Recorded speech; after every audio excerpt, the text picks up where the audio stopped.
Why is the ghost song go so hard? Wait, I have my thing on.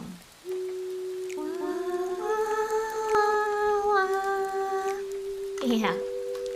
Ah, thank you, Iggy.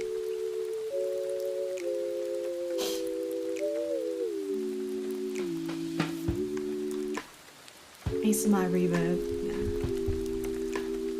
Isn't this song so...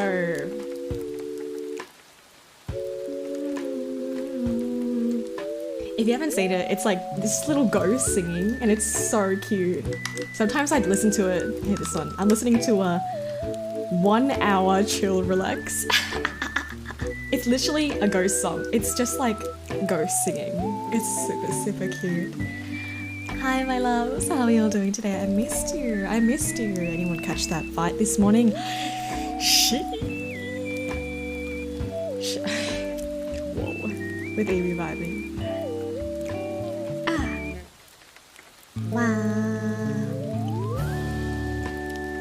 Go solo. Yeah, baby. Hell yeah. Oh, he's giving it his all. Oh, get it, baby. Hell yeah. Thank you so much for the follow, Sloppy Soap and Not Paul. Welcome, welcome. We're jiving, we're grooving to some ghost vocals. Okay, that's it for today. Okay, that's it for today. How is the rain in comparison to my voice? Everything sounding okay? Let me do a little bit of a chick check. A bit early, aren't I? So just having a little bit of a moment. Ghost hidden straight bars. I can tell Evie is happy today. I am having a good day. I always love. God, I've been head pat for too long. I'm gonna go bloody bold. Volume sounds good. Okay.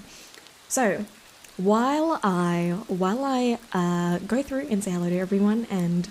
This song isn't it so good? I love spooks. Rain is good volume? Okay. While I go through and say hello to everyone today, I want you guys to be able to vote. Okay, let's see what we have. Thanks for the head pats again, Iggy. Alright, we got Celtic. We got Celtic, Nordic, Chinese, and Greek. Voting. Celtic, Nordic, Chinese, or Greek. Place your bets, folks. There will be a poll sponsored by my lovely mods. Please get your own mod here today. Jokes, these are mine. Go away. I love them very much. Mod appreciation. It's a good job. Thank you so much for the follow, love. Mwah. Welcome to Little Domain. My name is Evie. So, I hope you guys are all doing very, very well today. While I go through and vote for what we will be reading today, I'll just go and say hello to everyone. Thank you so much for reading. I'm new. It's a good channel. Welcome to chat, my dear, my darling. Yes, all must participate in the democratic process, or else. Or else. Yes. On console, can't vote. You can listen to me on a console? You listen to me on like a PlayStation or something? Oh my god. I guess the boss really does transcend all technological advances. I'm kidding. And Bigger, thanks for redeeming. I'm a new person I've never seen before. Looks like we've got a winner. Chinese. Oh. Y'all really chose the biggest fucking book. Oh, really intense watch on the Winnie screen. What up, cutie? Hello, my love. How are we doing today? Welcome, everyone. 1414. Thank you so much for the follow, my dear. Welcome. Able to find you my Nintendo Switch. I can't believe it. As I said, the boss truly transcends all manner of technological whatever the fucks. Thank you so much for the follow as well, Pepe Mango. Welcome, my dear. Thank you so much for the follow. Welcome to our little domain today. What was I gonna say? Okay, so real mods watch Evie on the Samsung smart fridge. Yeah, if you're not watching me in your smart fridge, what's the point? What's the point of even having a smart fridge if you don't have your favorite streamer 100% of the time streaming on it. You gotta support it on all devices. I want your sorry. I would like actually watching on your toaster, ayo, in the bath. I'm kidding. No, that's not. No, that's not a good one. iPad Kid, the boss stream. Okay. I would like to thank you first for my lovely interns that have gifted me these beautiful lore books. I really treasure them. They're made so beautifully. I got them. I think people gifted them to me off Throne, and I love them so much. I have like a little. I have a little. What was I gonna say? A collection right now, but it's. I've been really into.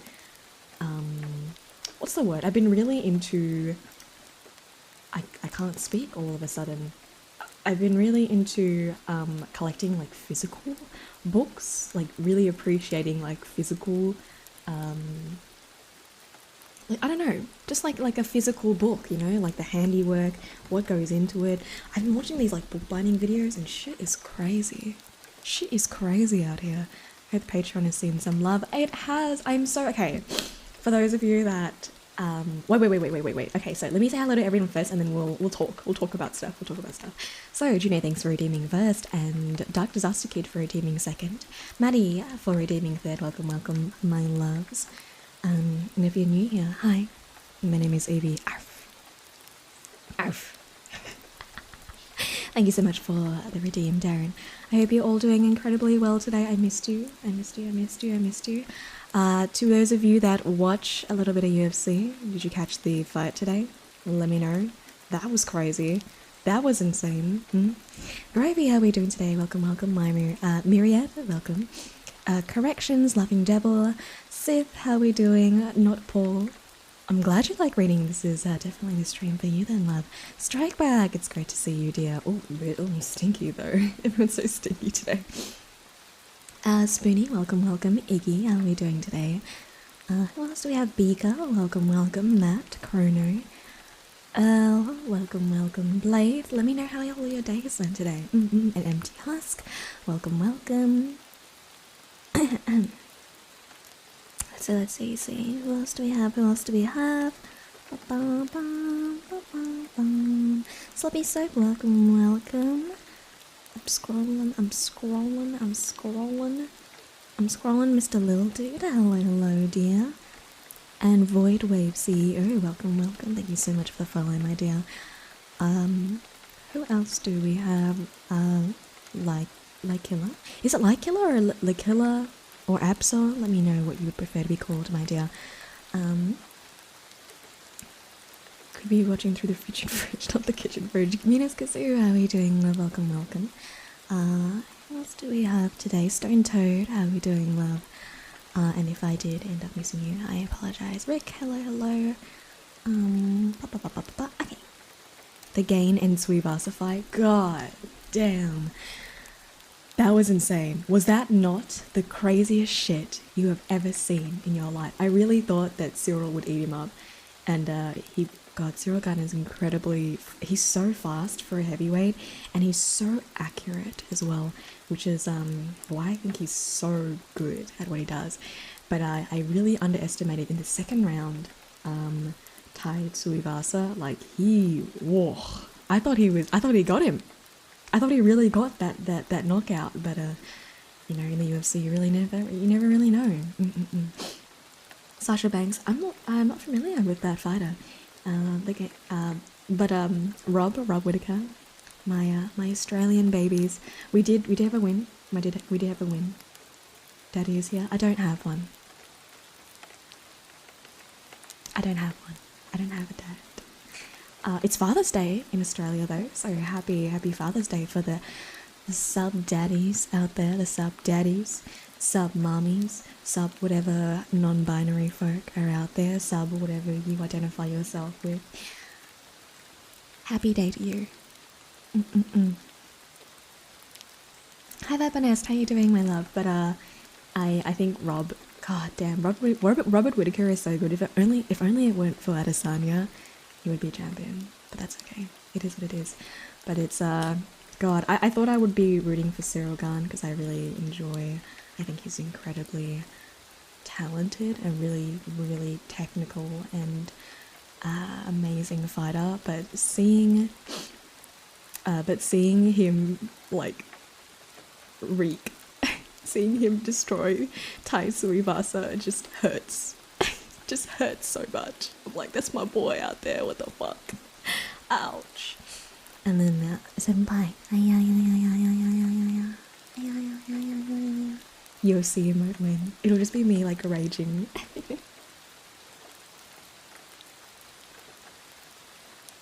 Just got done streaming. Yeah, hope you had a good stream, love. I'm doing well. It's another gloomy day in Australia, alas. There's not too much that we can do about it, but I appreciate you guys being here with me today. Let me know if you've had a good weekend. It must be Saturday for you guys, right? Any plans to have a little bit of rest, relaxation?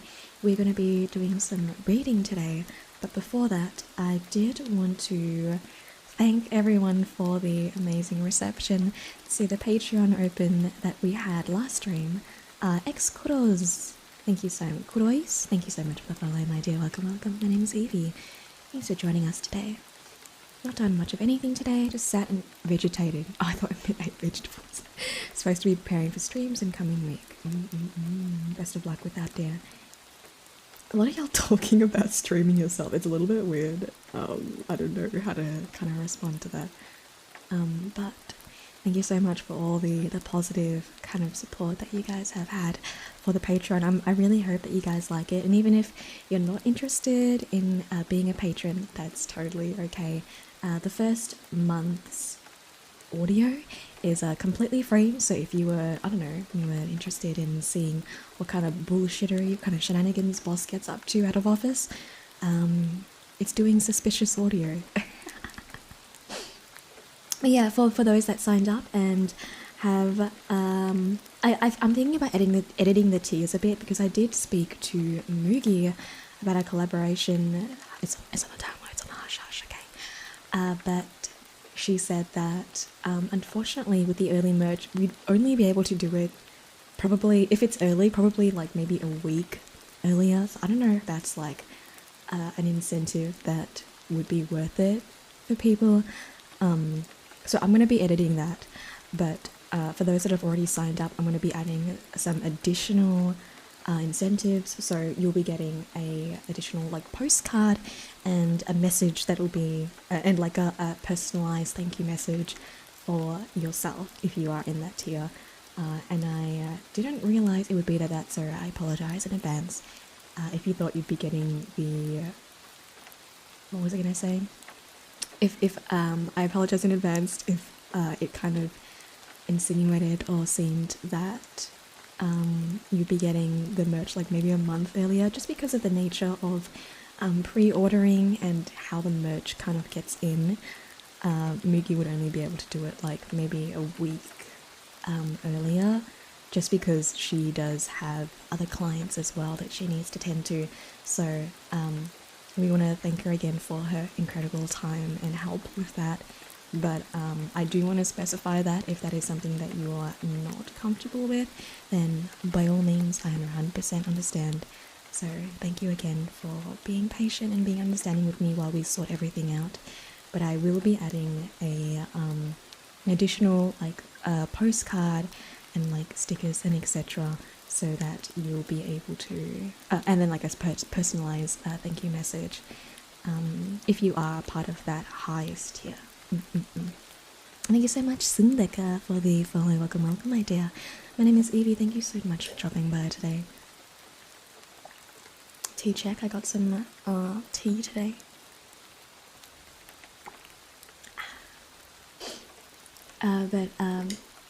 Yeah, thank you so much. A picture of everyone's kidneys we used for the cult too, please. I'll draw a little kidney on it. I'll draw a little kidney on the postcards. Oh yeah, again, if you had any questions relating to the Patreon and if you wanted to ask anything, feel free to drop it in the suggestions or ask one of my lovely mods. Everything's really new, so we very much appreciate your patience and your kindness throughout us starting this. So thank you again, guys, for letting me be able to do this and supporting me through the other endeavors I may have besides streaming. Okay, so today, we're going to be reading from, as voted by you lovely folk, Chinese myth and folk tales. And that's how you doing, love? Because this is a physical book, you guys can actually hear me turning the pages and stuff. Ooh, there are a few titles. Page turning ASMR. Can you hear it? Fonks in sonks. What? There are a few kind of chapters that they have grouped these stories into. Page turning ASMR. Okay, so I'll read them out for you. And you let me know what you think would, there's a lot, so let me know if there's anything that stands out to you, or maybe I'll just choose one myself. So, we have, like, singular one-off stories. These are strange stories from a Chinese studio. And then we have Chinese folk tales, Chinese fairy tales, and then within the fairy tales we have, like, let's see, what does it say? Nursery fairy tales, legends of gods, tales of saints and magicians, nature and animals, ghost stories, historic legends, literary fairy tales, Chinese fables, some Chinese ghosts. I love a good ghost story, so let me know, yeah. If any of those interest you. Otherwise, I'll just flip through, pick one or two, and then we can get started on that. So you guys can buckle down, maybe get a little bit of rest. I think these ones will be a little bit longer. These seem pretty long. It's a pretty thick ass book. Oh no, some of them are shorter.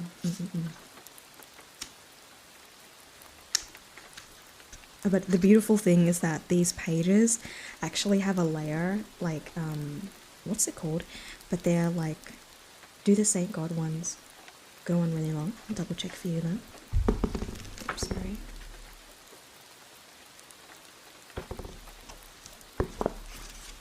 Also, Tales, Legend of 495. No, they're okay, yeah. I don't know if I want to read out your name. Lover, welcome. Hi boss, how you doing? Kenkomas, how you doing? Love, welcome. Yeah, they're okay with they're okay with their lengths. I think they're all pretty okay, but I think one-off stories. Okay.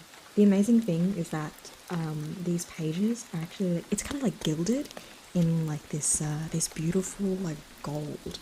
So when they're all pressed together, it looks like the pages are made of gold and they're all sparkly, and it's absolutely stunning to look at. Okay, so I'll just choose a random one for y'all. Let's see. I think I should just do the first one. We'll just go through. There's so many stories, so we can literally read through this forever.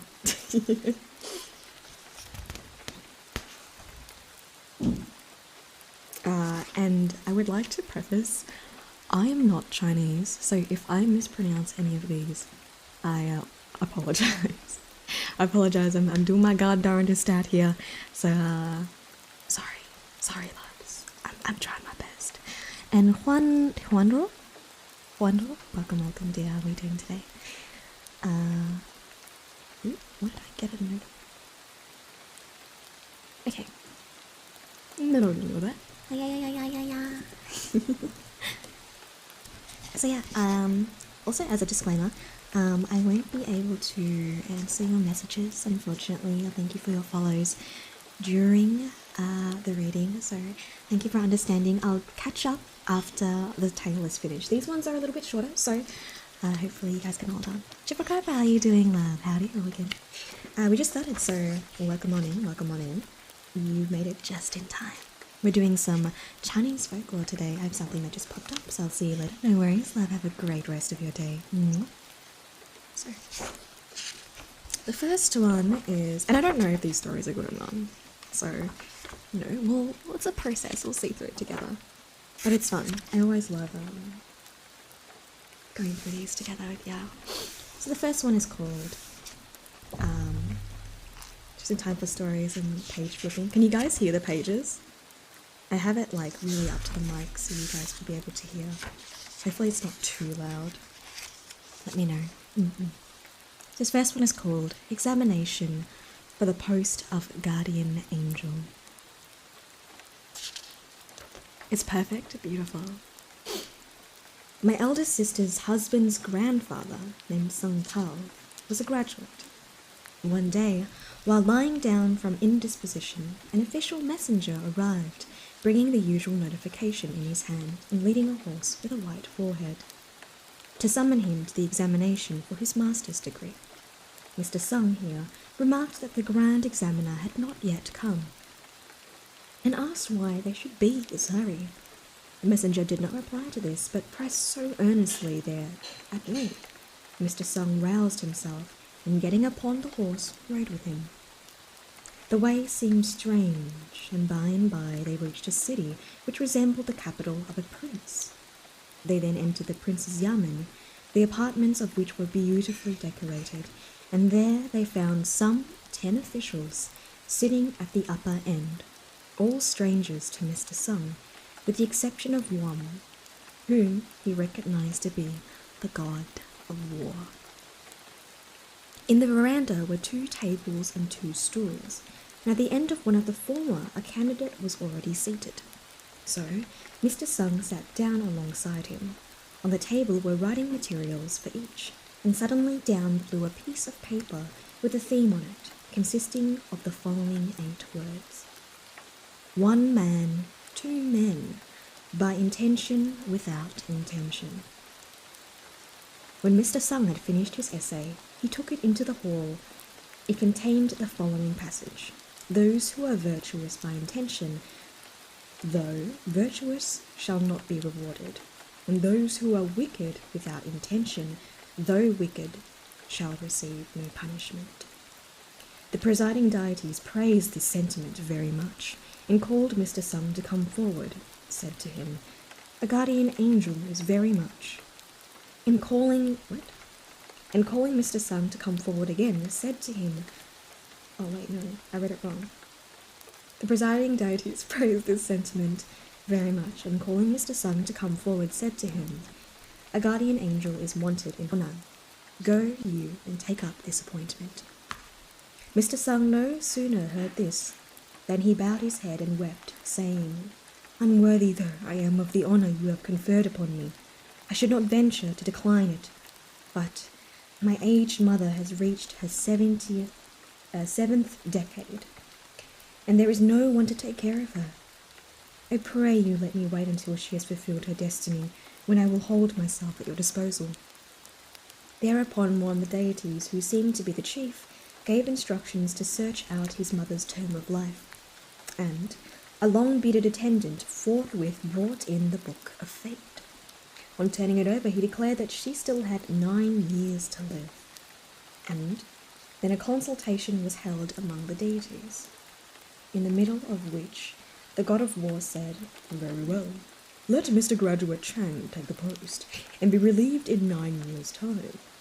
Then, turning to Mr. Sung, he continued, "You ought to proceed without delay to your post, but as a reward for your filial piety, you are granted a furlough of 9 years. At the expiration of that time, you will receive another summons." He next addressed a few kind words to Mr. Chang, and the 2 candidates, having made their kowtow, went away together.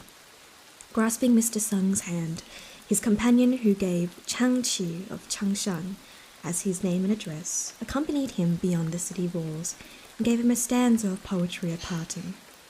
I cannot recollect it at all, but in it occurred this couplet: "With wine and flowers we chase the hours, in one eternal spring, no moon, no light, to cheer the night, thyself that ray must bring." Mr. Sung here left him and rode on, and before very long reached his home. Here he awakened as if from a dream, and found that he had been dead 3 days. What? when his mother, hearing him groan in the coffin, ran to it and helped him out.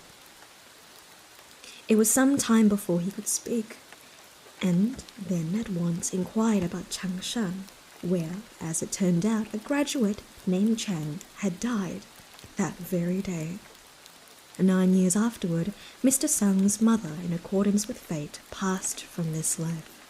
And when the funeral obsequies were over, her son, having first purified himself, entered into his chamber and died also. Now, his wife's family lived within the city near the western gate, and all of a sudden they beheld Mr. Sung, accompanied by numerous chariots and horses, with carved trappings and red tasselled bits, enter into the hall, making obeisance and depart. They were very much disconcerted by this, not knowing that he had become a spirit, and rushed out into the village to make inquiries. When they heard he was already dead, Mr. Sung had an account of his adventure written by himself. But, unfortunately, after the insurrection, it was not to be found. And this is only an outline of his story. Then,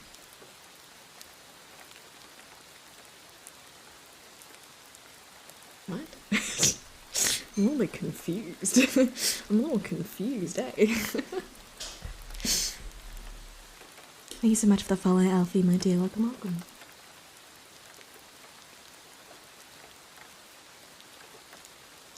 Thank you so much for the toggle, Eskimo.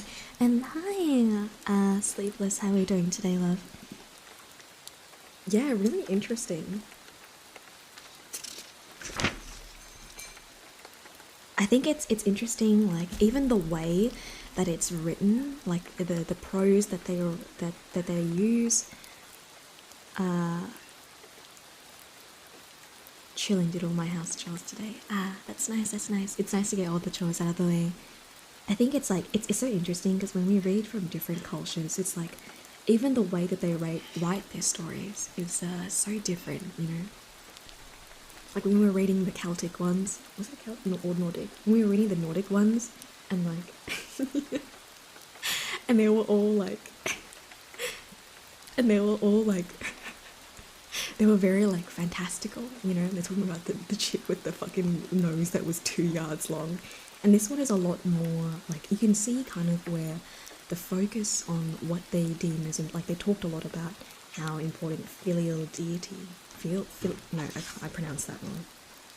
How do you say it? Piety. I'm fucked. Filial piety. Filial deity, lol. Filial piety is like their what is it? Piety. Oh my god, it's piety? I thought it was piety this whole time. Fuck me. Thanks for letting me know, Matt. I've just never ever heard anyone say that out loud. You know, like I've never heard anyone say that word out loud. So I thought it was piety the whole time. Piety? It seems like it would make more sense if it was piety. That makes more sense, right? English moment, bro. I don't know. It's my first language and I don't know. But yeah, I don't know if it might be. I hope you guys are into it, because I know that these may be a little different, but it's interesting because the culture is similar to my own. So when I read it, the themes and the importance of like similar things kind of come up. And it's so different to like when we read like the Nordic ones or the Japanese ones. Like they have like different themes that they continually like kind of bring up and have importance to. So I think that's so fascinating. Words that you only see in books. Yeah, like I've never ever heard anyone say that word, that phrase before. The Jeezy accent is amazing. Thank you, dear. I just say filial patty. And I know what you're talking about. Kind of like that actor. What's his name? Snickerdoodle Cabbage Patch. You know that one, right? Snickerdoodle Cabbage Patch.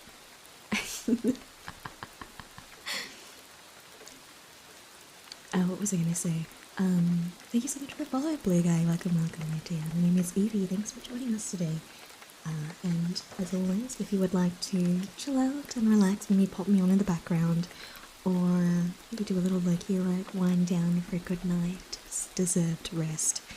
That is all okay with me. Because I feel like if we read from this, goddamn, it's like I have enough content from this one collection of like this one book of collection of stories. That's so stupid. To last like 50 million goddamn years. Like 50 years worth of content. So we can just be freaking reading forever.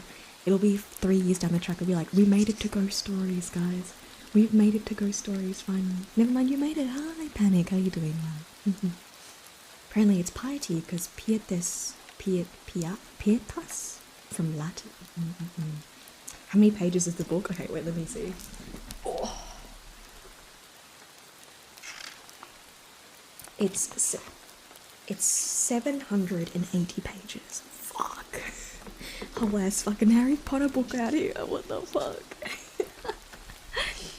Yeah, god damn, we're gonna be reading from this goddamn forever. It's a chunky boy, but I like how it's like short stories, so we can just drop in, drop out whenever. We need a number generator for the story section. Should we actually? Let's do a number generator. Actually, how many are there? Now I gotta count all of them. God damn. I think that will be more fun. I gotta count all of them now. 1, 2, 3, 4, 5, 6, 7, 8, 9, 10, 11, 12, 13, 14, 17, 18, 19, 20, 21, 22, 23, 24, 25, 26. Oh my god, am I actually gonna count all of them? Am I gonna count all of them? There's so many, guys, there's so many. The contents is like 3-4 pages long. Isn't there a glossary? Oh wait, let me check if there's like a glossary. Yeah, but there's so many. It doesn't like number them. No, there's no glossary. There's like a contents though. Ah, fuck! Sorry, I didn't read the alerts. I didn't read Rent the for alerts. letting me stay in. Sorry. I'm so sorry. I'm so sorry. I'm so sorry about the audio. I'm so sorry. Rent for letting me stay in no dungeon boss. Oh my god. Orange, my love. Thank you so much for the 5,000 biddies, dear. Thank you. I really appreciate it. Do you want to pick a number between 1 and like, how many do you reckon there are? Like 100? 200? Do you reckon? 100? Maybe 100? Do you want to pick a number from 1 to 100? We've already 2 to 100. We've already done 1. Now, Gemini, how are you doing, love? And thank you so much, Stormy. Welcome. Between 1 and 1,000. No, there's not 1,000 stories. Between 1 and 100. And I'll read the story for you. But thank you so much again for the support, Remarkable Orange. I really appreciate it. Mwah. Mwah. Mwah. 3. Mwah. Mwah. There you go. 69. God damn it. Now I've got to count to 69. 1, 2, 3, 4. Counting ASMR. How's it going? How are you doing, love? It's going great. Welcome to our little reading stream today. 2, 3, 4, 5, 7, 8, 9, 10, 11, 12, 13, 14, 15, 20, 21, 22, 23, 24, 26, 27, 28, 30, 31, 32, 33, 40, 41, 42, 43, 44, 50, 51, 52, 53, 54,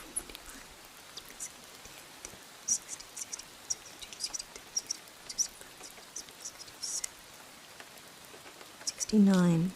Got it. Got him. I'm doing very well. First week of school is over and my counsellor promoted me to senior. Ah, congrats, my dear. Congrats. Always lovely to see you guys doing well. Welcome, Crusader. Okay, there's definitely more than 100. There's definitely more than 100. Fuck. No, there's no, there's no glossary at the back, unfortunately. Maybe I'll write it down. Sorry about the noise. I'm gonna get out my pencil. I'll number these in my spare time. What's the book called? It's called Chinese Myths and Folktales. Can't get a random number and count through the stories. I'll write it in like grey lead. Okay, that one's 69. pencil bag unzipping. So my pencil bag actually has like little foxes on it. It's pretty cute. It's I got it as merch from. Do you guys know the Has Ever 200? Jesus Christ, it's fine.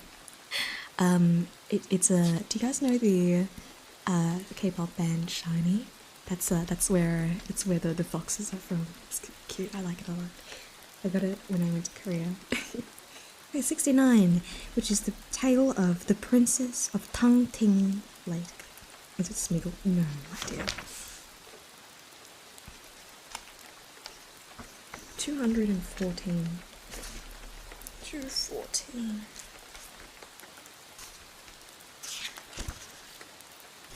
Oh, this one's a bit longer, hey? Oh, this one's pretty fucking long.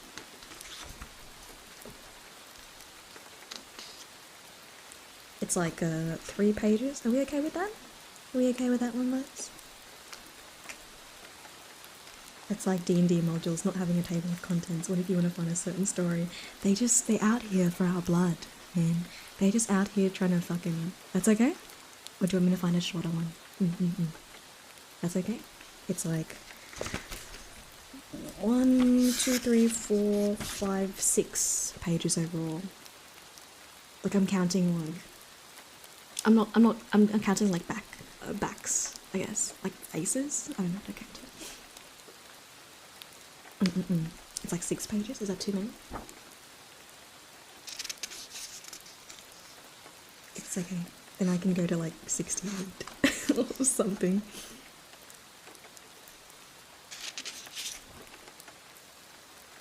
Are we cool? Okay. Are you ready? This one was chosen by our lovely, remarkable orange. Thank you. Is it time to roll a D100? 3 pages isn't even close to a 100-word essay due to borrow. 100-word essay? 100 words is nothing, my dude. 100 words is like 1 paragraph. A small paragraph. Okay. D200. Yeah, we needed like a D200. Okay. The Princess of Tang Lake. Thank you again, remarkable orange, my dear. Chen Pi Chiao was a Pekingese, and being a poor man, he attached himself as secretary to the suite of a high military official named Chia. On one occasion, while anchored on the Tang Lake, they saw a dolphin floating on the surface of the water, and General Chia took his bow and shot at it, wounding the creature in the back. A fish was hanging onto its tail and would not let go, so both were pulled out of the water together and attached to the mast.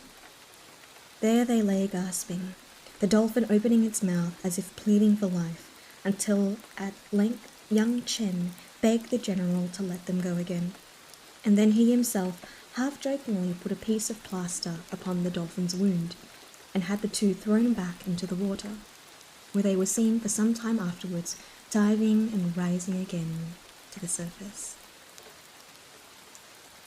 About a year afterward, Chen was once more crossing the Tang Lake by his way home, when the boat was upset in a squall, and he himself only saved by clinging to a bamboo crate, which finally, after floating about all night, caught in the overhanging branch of a tree, and thus enabled him to scramble once more onto shore.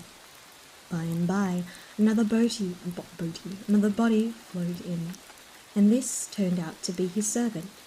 But on dragging him out, he found his life had already been extinct. In great distress, he sat himself down to rest, and saw beautiful green hills and waving willows, but not a single human being of whom he could ask the way.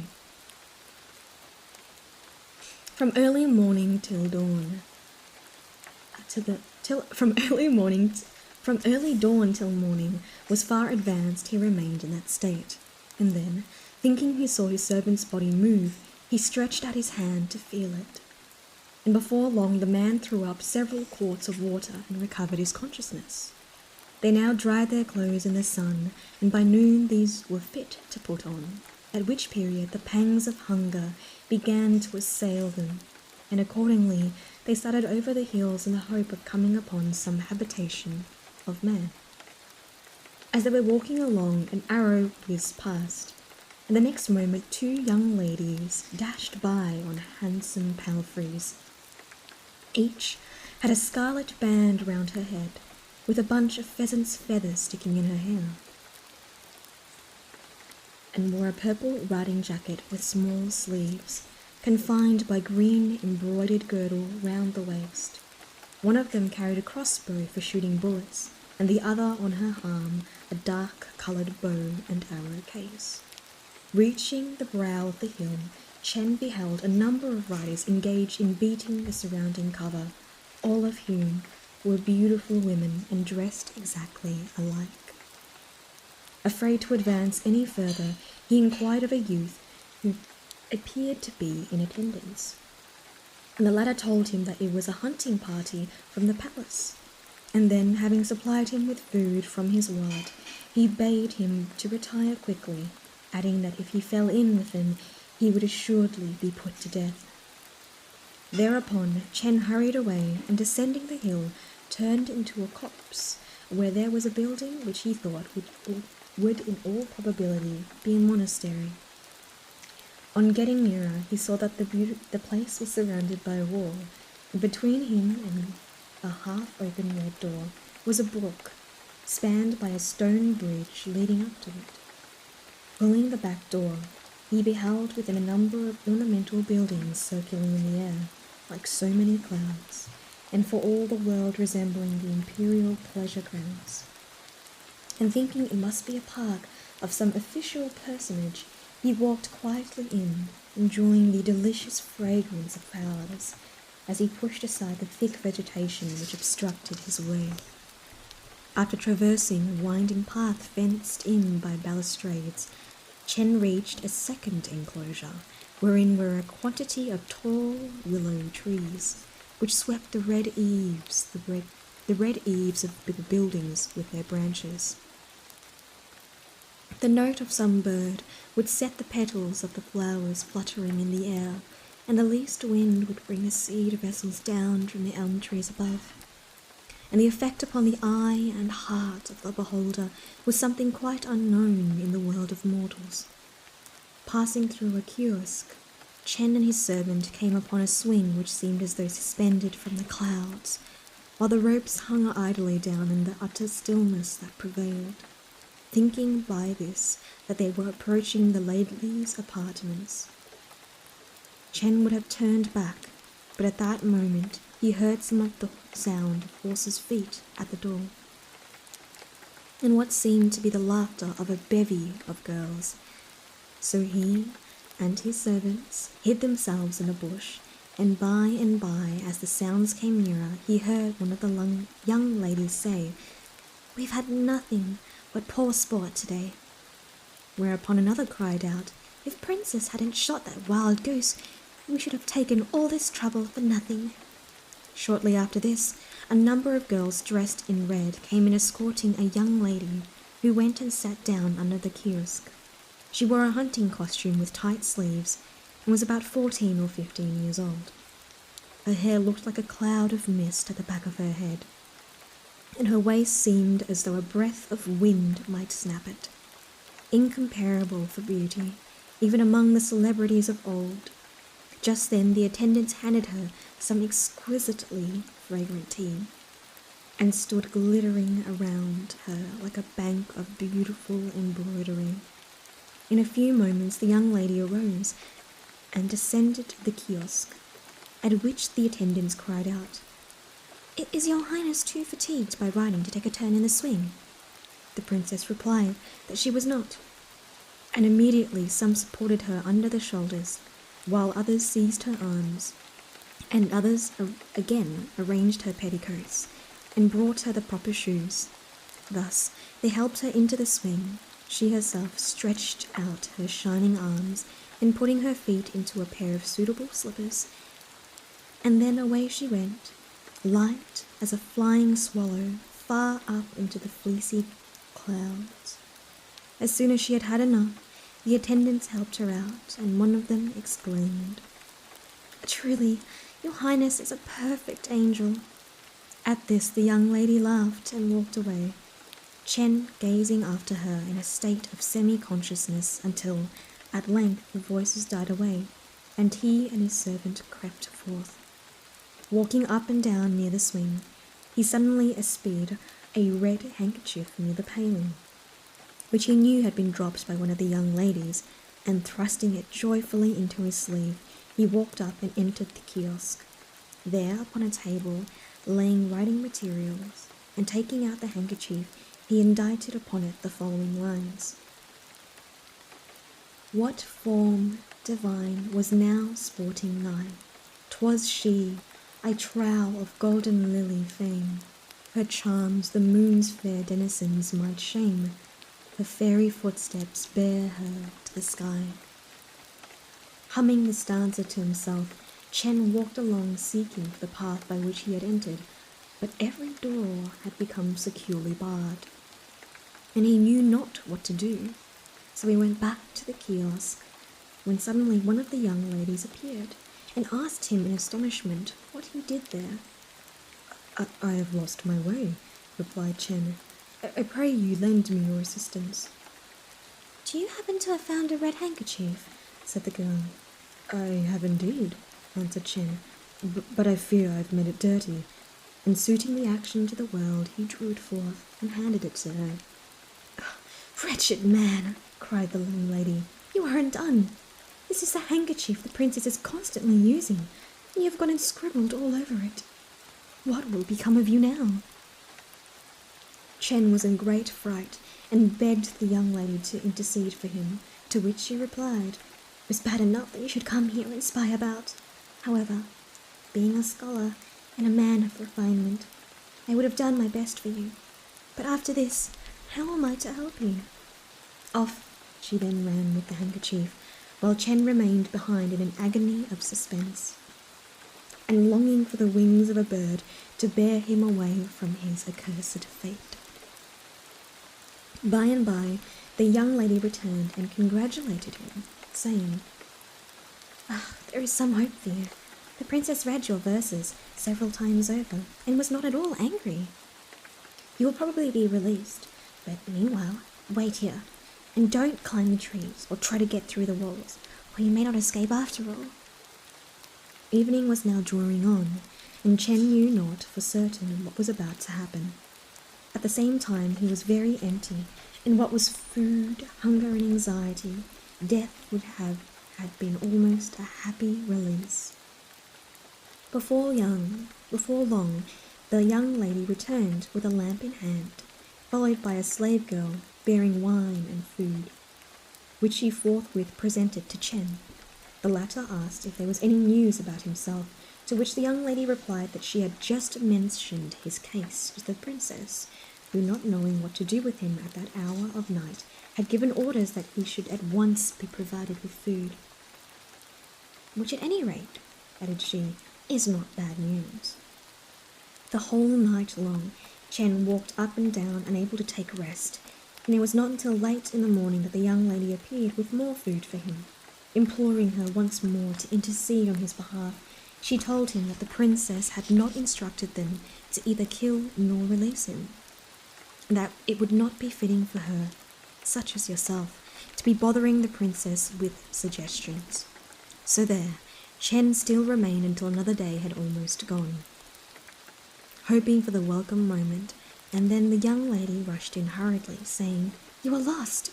Someone has told the queen," and she, in a fit of anger, threw the handkerchief on the ground and made use of very violent language. "Oh dear, I'm sure something dreadful will happen."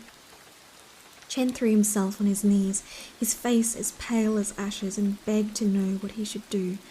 But at that moment, sounds were heard outside, and the young lady waved her hand to him and ran away. Immediately, a crowd came pouring in through the door, with ropes ready to secure the object of their search, and among them was a slave girl who looked fixedly at our hero and cried out, "Why, surely, you're Mr. Chen, aren't you?"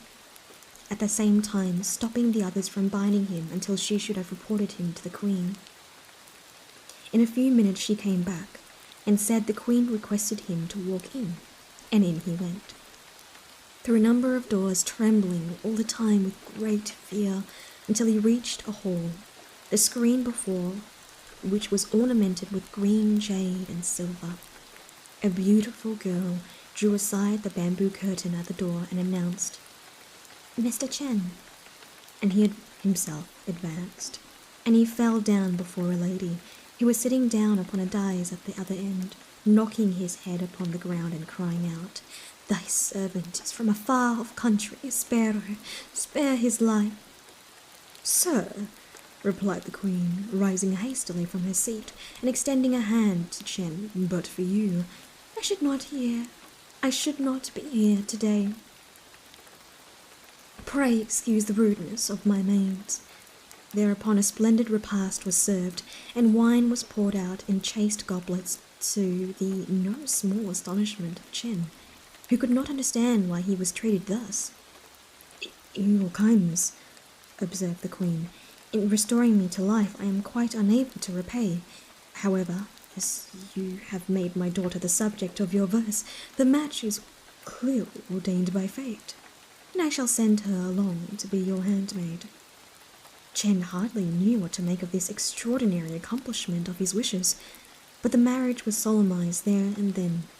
Bands of music struck up wedding airs, beautiful mats were laid out for them to walk upon, and the beautiful and whole palace was brilliantly lit with a profusion of coloured lamps.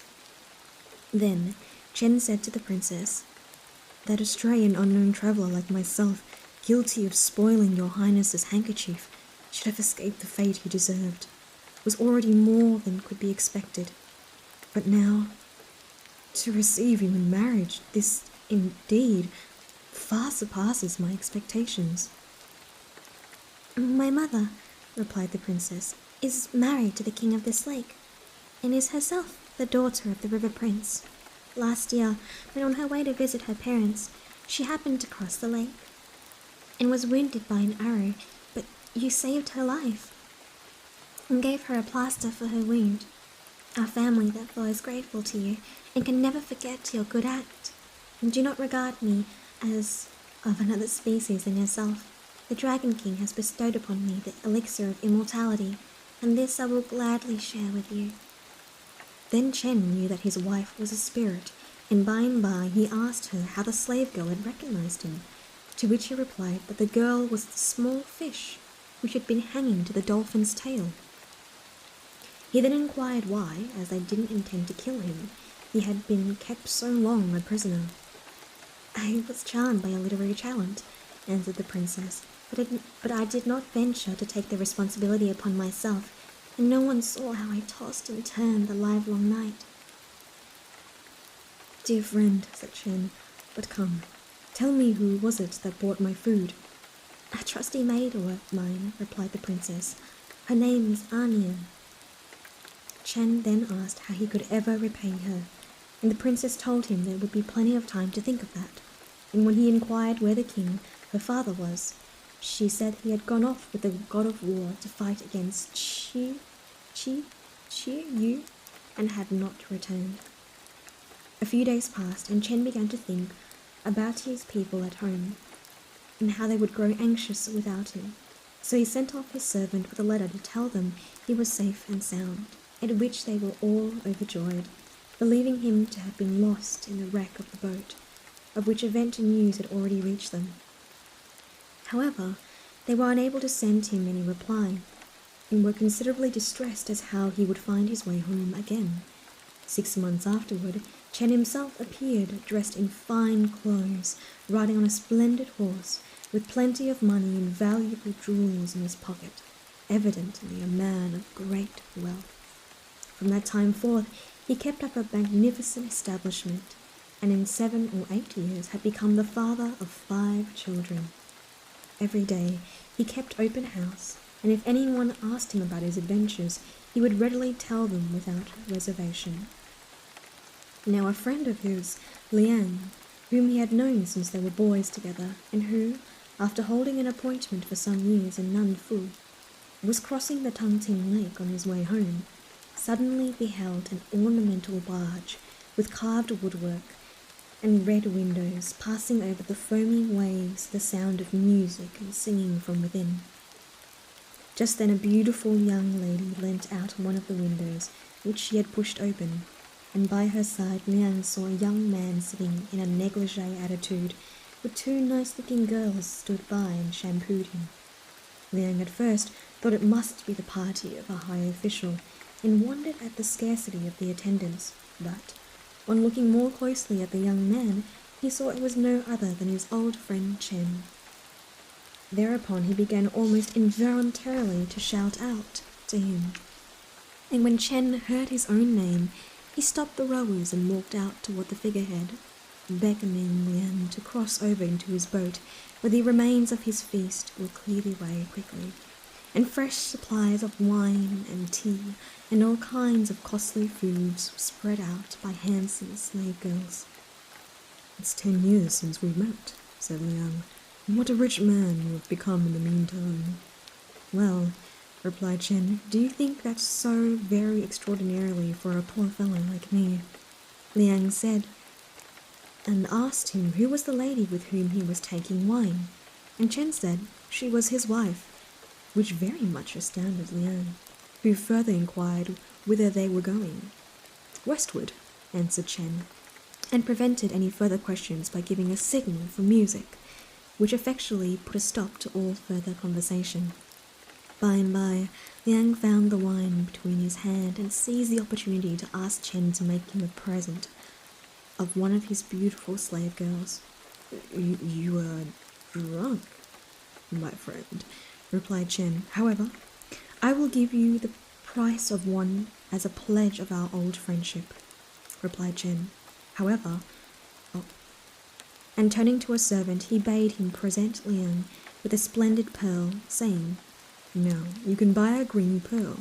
See, I am not stingy," adding forthwith, "but I am pressed for time and can no longer stay with my old friend." So he escorted Liang back to his boat, and having let go of the rope, proceeded on his way. Now when Liang reached his home and called to Chen's house, whom should he see but Chen himself, drinking with a party of friends. "Why, I only saw you yesterday," cried Liang, "upon the Tang. How quickly you have got back." Chen denied this, and then Liang repeated the whole story, at the conclusion of which Chen laughed and said, "You must be mistaken. Do you imagine I can be in 2 places at once?" The company were all astonished, and knew not what to make of it, and subsequently, when Chen, who died at age 80, was being carried to his grave, the bearers thought the coffin seemed remarkably light, and, on opening it to see, found that the body had disappeared. Fin. These stories are a little bit like, I have no idea what's going on. Hey boss, hope you have a good stream. Interns as well have a good day. Okay, go back to the budget meeting. You sent me to, boss. Enjoy the stream. Have fun, my dear. Take care, take care. I'll see you soon. Mwah. Thanks for the hydrate, Earl.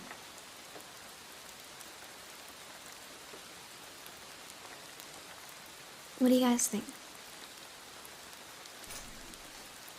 Yeah, he left behind his mortality. I mean, I'd leave behind my mortality. But why are you bonking me? I thought I did a good job. Didn't I do a good job? I mean, if I had a pretty spirit wife, I'd leave mortality for her too. You know what I'm saying? I feel like the stories are a little bit like cryptic sometimes. Hi boss, you look amazing today. Oh, it's a cloud, my dear. Is that flower for me? Yeah. I reject my humanity, Jojo. You did great. I also request insulting. Give me a second. Yeah, thanks for the head pats and mwah, mwah, mwah. Thank you for redeeming some kisses to Cloud. The amount of mentions of a slave girl made me raise a brow. Yeah, the weird. It's like you have to kind of give them a little bit of a pass because it's like it is a folklore, you know. Like should you have slaves? Obviously not. But I hope they treat them well in the story. I don't know. Spirit wife is worth it. Anything except a real 2D waifu. Oh my god, 3D waifu, whoops. Very much so, you have often had to analyze them a few times over the various subcontext. Very much so. Okay, so let me go back and say hello to everyone that I missed while reading the story. Hope that was a little bit longer. So I think that kind of length was okay though. Isaac Sylvie, my dear, welcome. How are you doing, my love? It's great to hear from you. Thank you for the follow. And Guilty, thank you so much for redeeming Insult Me, you absolute insufferable piece of shit. How fitting. A disgusting insect like you, wishing for my and vying for my attention. How interesting. How fitting. Why don't you go sit in the corner where all the other pitiful little insects are? Then you can all be in one place, so I can get rid of you at once. That would be a lot easier for me. Give me a round of applause for the mods. I love my mods. Thank you, mods. The Gaming Pug, thank you so much for the follow, and thank you for redeeming new, my dear. Oh, you guys have hot chocolate. That seems super cozy. Kiria, thank you so much for the follow. Welcome. Do you guys have your hot chocolate with marshmallow? I don't really like marshmallows, actually. They're too sweet for me. Zero Mark, thank you so much for the follow. Your voice is beautiful. Thank you. I'm glad you think so, my dear. I'm glad you're enjoying it. Disguised Beast, welcome, Butterblade. How are we doing today, loves? Yeah, feel free to check out the YouTube. I don't post ASMR content on there, though. I'm thinking, like, maybe I should post my ASMR VODs onto YouTube. I don't know, like, is that easier to access than having them on Twitch? Because I know that a lot of people go back onto Twitch to watch the VODs because they miss out on the initial, like the live ASMR stuff. But let me know if there's a preference for you guys. I'm not sure. Yeah, and check out the Patreon. We recently opened that up. Got to love the spirits and mystics in these tales. Me too. I love the supernatural stuff. Let's see. You did great at let me see. Very much so, yeah, let's analyze it. I choose to think DJ and slavery was going on to save my mental state. I would like to wish the best of people. You know, look for the best of people. Whippersporber, thank you so much for the follow, my dear. Welcome. What time period do these stories take place in? Like a very, very long time ago. Adorable. They have such long history, it's sometimes hard to tell. Very much so. Thanks for reading something I cannot do for myself. No worries, my dear. I try my absolute best. I'm glad you enjoy it. Chocolate cocoa. Yum. The algorithm might push it onto people's YouTube pages. That's true. Twitch ads being... Oh, you guys get Twitch ads. That's true. Even when you watch VODs, really. YouTube is better in Twitch instead of Discovery, so it might be... So, would you prefer... I probably won't upload... Oh, you guys all want VODs. Okay, interesting. Yep, even in VODs. Oh, really? Oh, shit. Okay, maybe from now on... VODs on YouTube would be pretty awesome. Okay. Got a sub to... okay, yeah. We can definitely... I got that to my VODs. Mod, we added to list. Mods, we add to list, guys. Guys, we add to list.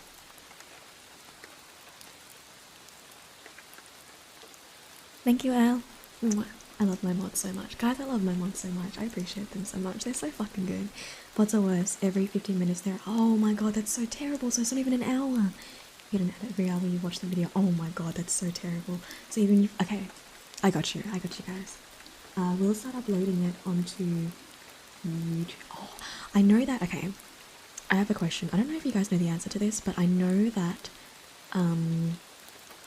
Twitch has given the okay to be able to stream on other platforms, but I don't have the time to be able to do like different days for different platforms, like, you know, ASMR on YouTube one day or ASMR on Twitch another day. Like, I don't really have enough time to do that much streaming. But can you stream simultaneously? Oh no, you're right. Bro, I can barely fucking handle this. I'm not even doing anything. You can. But I know it... Can I upload it? Because I know that I have to wait like 24 hours you still can't Twitch and I see. I know you can do Twitch and like TikTok, but look, do we really want the TikTok people here, guys? Guys, let's be real. Do we really want the TikTok peeps here? You know, do we really? Do we? Because I don't really. I don't really. Oh fuck us! Why do I keep spilling my tea everywhere? Okay, give me a sec. I've spilled tea everywhere again. TikTok is indeed toxic. Caitlin, thank you so much for the follow. Welcome. Give me a second. Give me a sec, guys. I spill tea everywhere again. Every time.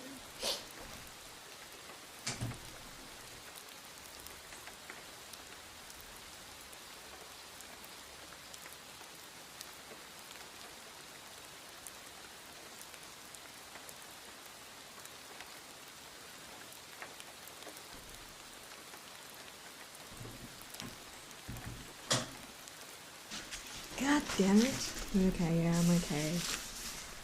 I get really, like, greedy with the amount of tea that I have in the cup. Like, I really should not have this much tea in it. But I don't wanna go. Ow! Ow! Ow! I hit my funny bone. I am sorry, this is the worst ASMR. My keyboard. No. No. I hope it's okay. Why am I like this? I feel like this happens literally every single stream. Okay? Stay safe. I'll stay safe from the... I'm really clumsy. I'm such a fucking klutz, man. I don't know what it is about me.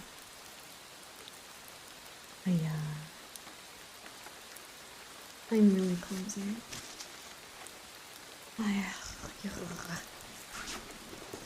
God damn it. Okay. Live streamer hurts herself to lull you into this. Not like this, not like this. Sorry, love, sorry about that. I went to get maybe like a paper towel. I had to wipe. I actually spilled so much tea then. Did this to appear on the sewers? No. We gotta gatekeep our girl boss from together. That's pretty cute. That's pretty funny, actually. I love how everyone's like, no, TikTok, no. I don't think my computer could handle it, actually. So if you actually hop on platforms, yeah, I agree. I think, like, the retention is not that great. More like TikToxic, am I right? Yeah, you got him, Brad. Spilling the tea, not like this, not like this.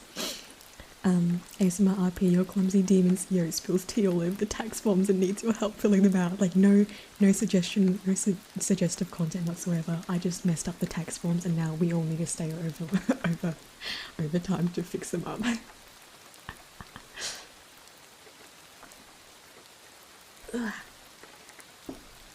Okay. God, I'm such a goddamn mess. Thank you for your patience, guys. Thank you for your patience, my loves. What was I gonna say? And okay, so I know that Twitch has a bit of like a, what do you call it? Like a 24-hour where you can't upload VODs onto YouTube, and I'm not sure if they still have that, but if so, I can make a separate channel. Yeah, affiliate contract. Yeah, I'm not sure if they changed that particular one, but oh, it's still in play. Okay, thanks for letting me know, Matt. But yeah, okay, so I think from now on, we'll start uploading the ASMR VODs to the YouTube, and I'll let you guys know. I'll give you guys the link tomorrow, so we'll set it all up and we'll make it all, you know, jazzy, snazzy, and all that stuff. And then hopefully it'll be a little bit easier for you guys to listen to the ASMR, because I didn't realize that they gave you fucking ads every goddamn 15 minutes. What the fuck? I probably don't even see a cent of that. They probably just every 15 minutes is actually ridiculous. That's some fucking thievery. That's some goddamn thievery. How dare they? How do they steal from my goddamn interns like this? I know it's so fucking annoying to be listening to ASMR and then get ads. Oh my god. They're profiting off of my hard work. Thank you so much for the follow, Spinifex. How are you doing, love?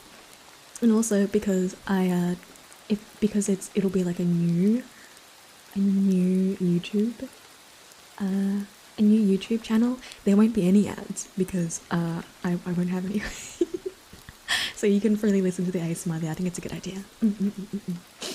Glad you guys brought it up. Actually, I didn't know. Hola, Evie. Hola, Kevs. How you doing, love? Welcome, welcome. Spinifex as well. Thanks for joining us today. Welcome to chat.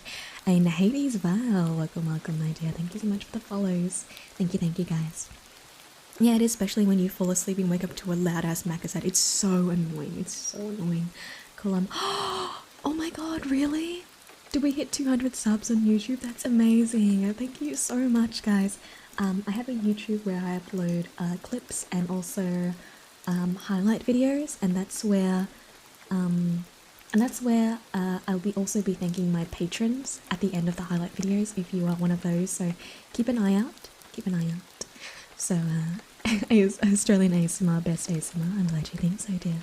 But thank you so much for the support with the YouTube. I've uploaded the June-July highlights. So if you're looking for that, it's up there if you would like to see it. It's pretty good. It's pretty funny if I say so myself. I'll never get used to like promoting myself. Hi Sarah, how you doing, love? Welcome, welcome. And Friendly Frank, thank you so much for the follow, my dear. Welcome to our little domain. Today we're doing a little bit of storytelling, reading. But yeah, feel free to take a look. It is not ASMR. That's not ASMR. I would like to reiterate again. This is clips and also clips from my gaming content and also highlights. Hey yo, Jax Tech, thank you so much for the tier 1 sub. Thank you so much, my dear. Congrats on your promotion. And I hope that you enjoy your ad-free viewing and your emotes. And now for me, God, you're stinky as fuck.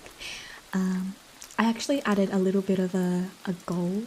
I think it's like set at 10 subs, but I think I might decrease it because I don't think I can get 10 subs per stream.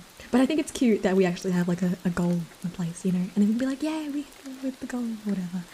But thank you again. I really appreciate the support, my loves. Oh, I don't have the meter. How do I get the meter? Does it tell you on the top of chat? How do I like see it? Oh, browser source. Wait, give me a sec. Okay, well, we hit the Okay. Okay, we hit the goal.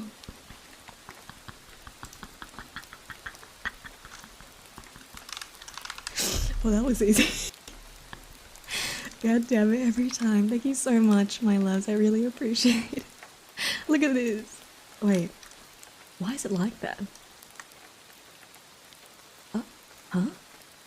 What? It's such a weird shape.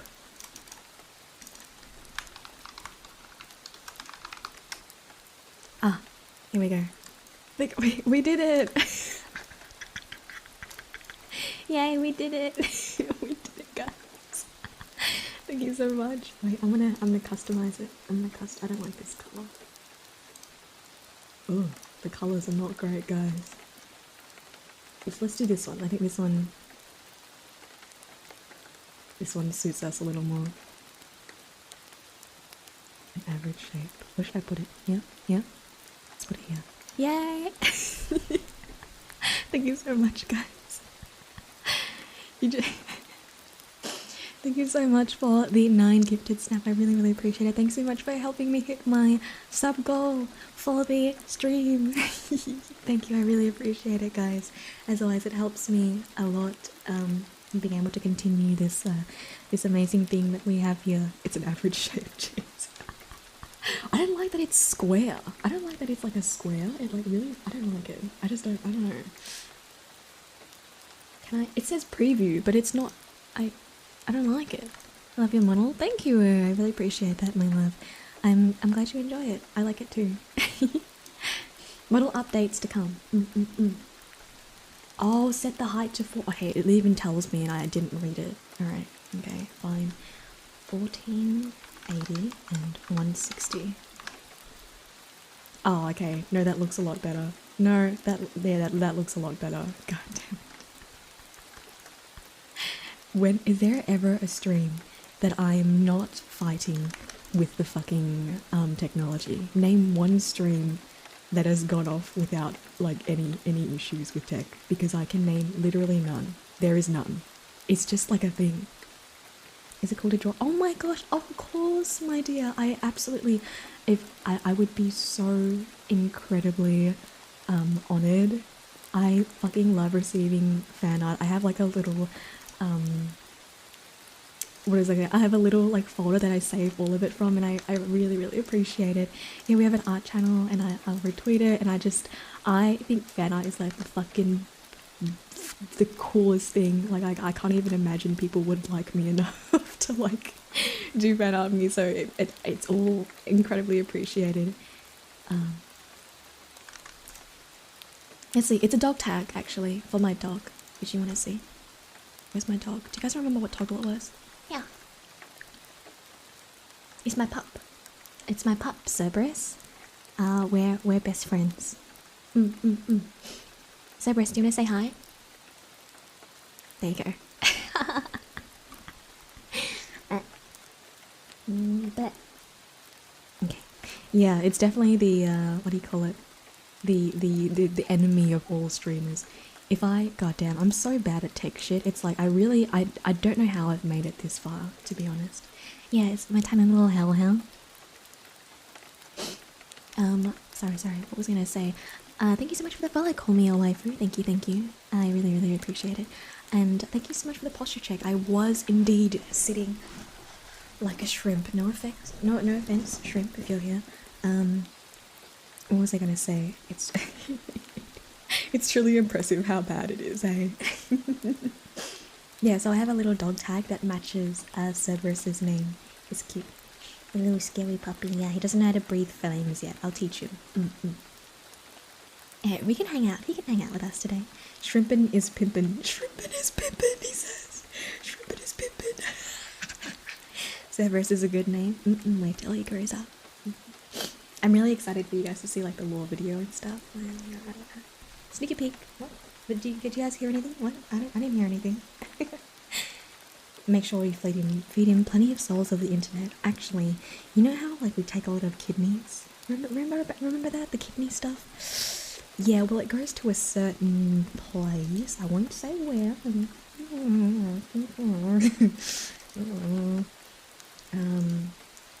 But someone appreciates it. I would like to say a certain person appreciates it. The kidneys still tracking, dark red, white. No one said they weren't eating. I'm taking your doggy. Absolutely not. Absolutely goddamn not. So you could take my goddamn pup. What the heck? No. You can't be out here pup stealing. What do you think this is? It's hell, but we're not savages. Oh my god. What on earth? Okay. Let's see. They went to the local friendly McDonald's. God damn. Mr. Sirius, thank you so much for the follow. Welcome, my dear. Let's see. Can I take you to? I'm unfortunately very much taken, my dear. Thanks for doing new, Mr. Sirius. Welcome to our little chat today. And another thing. Oh my god. Every time. Let's continue with our little story, shall we?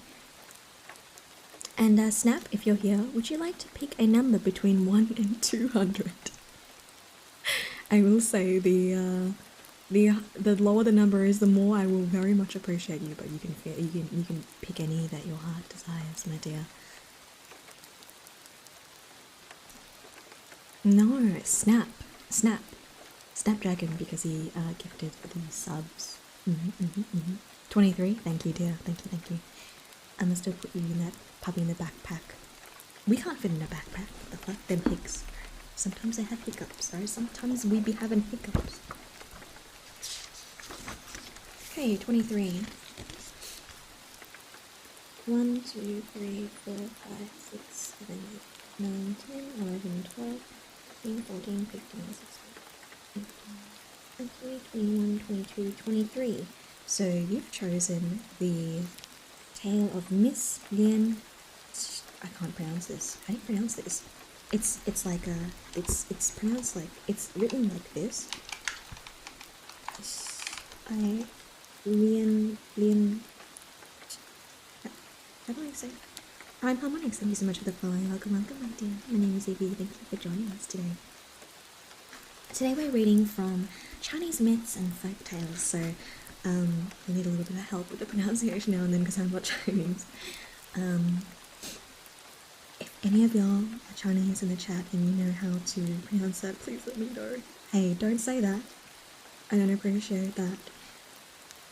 It's a beautiful language and it's not, we should appreciate all forms of culture and all forms of different culture and ethnicities, and these are not like Eve, heal my soul. Ah, Smokey, my love. Smokey. I hope you had a wonderful day today. Love you very much, Smokey. Mwah. I love Smokey with my whole heart.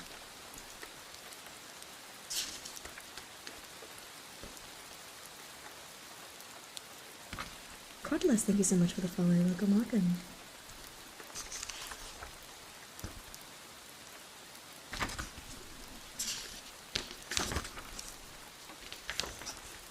These are how to pronounce.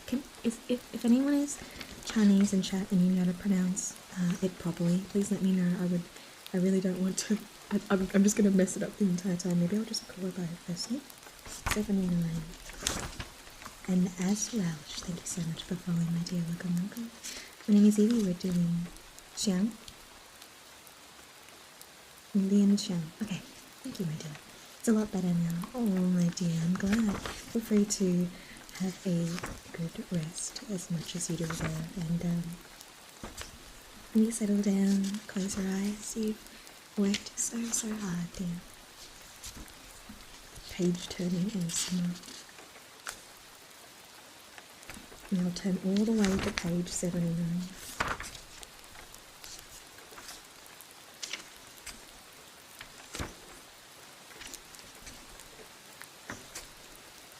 Thank you, Brad.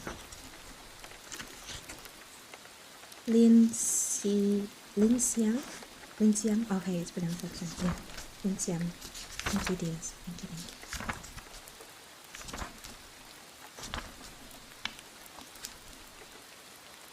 Oh, I missed it.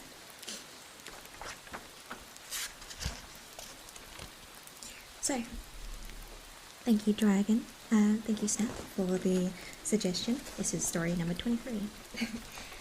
Miss Lien Xiang. There was once a young man named Su Ming, a native of Yichou, who had been left an orphan when quite young. He lived near the saffron market and kept himself very much to himself, only going out twice a day for his meals to a neighbour's close by, and sitting quietly at home with the rest of the time. One day, the said neighbour called and asked him in joke if he wasn't afraid of devil foxes. So much alone as he was. Oh, replied Sang, laughing, what has the superior man to fear from devil foxes? If they come as men, I have here a sharp sword for them. And if as women, why, I shall open the door and ask them to walk in. Thank you so much for the resub, Craven. I appreciate it. 7 months, crazy. Thank you. The neighbour went away, and having arranged with a friend of his, they got a young lady of their acquaintance to climb over Sang's wall with the help of a ladder and knock at the door. Sang peeped through and called out, "Who's there?" To which the girl answered, "A devil," and frightened Sang so dreadfully that his teeth chattered in his head. The girl then ran away, and next morning when his neighbour came to see him, Sang told him what had happened, and said he meant to go back to his native place. The neighbour then clapped his hands and said to Sang, "Why didn't you ask her in?" Whereupon Sang perceived that he had been tricked. and went on quietly again as before.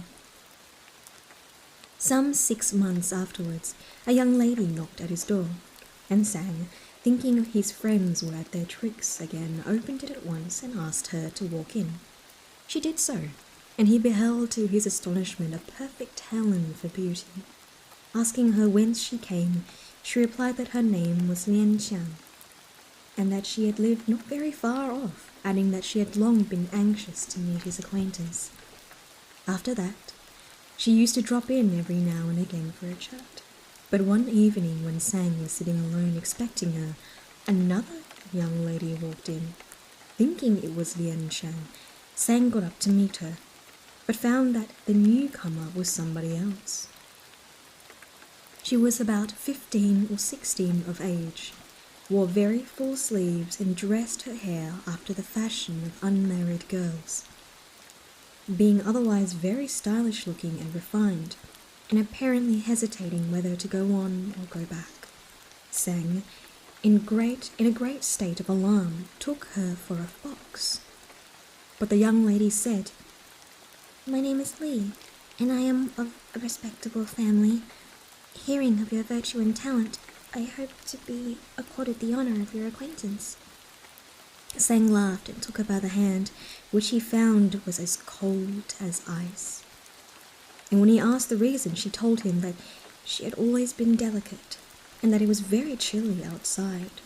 She then remarked that she intended to visit him pretty frequently, and hoped it would not inconvenience him. So he explained that no one came to see him except another young lady, and very often.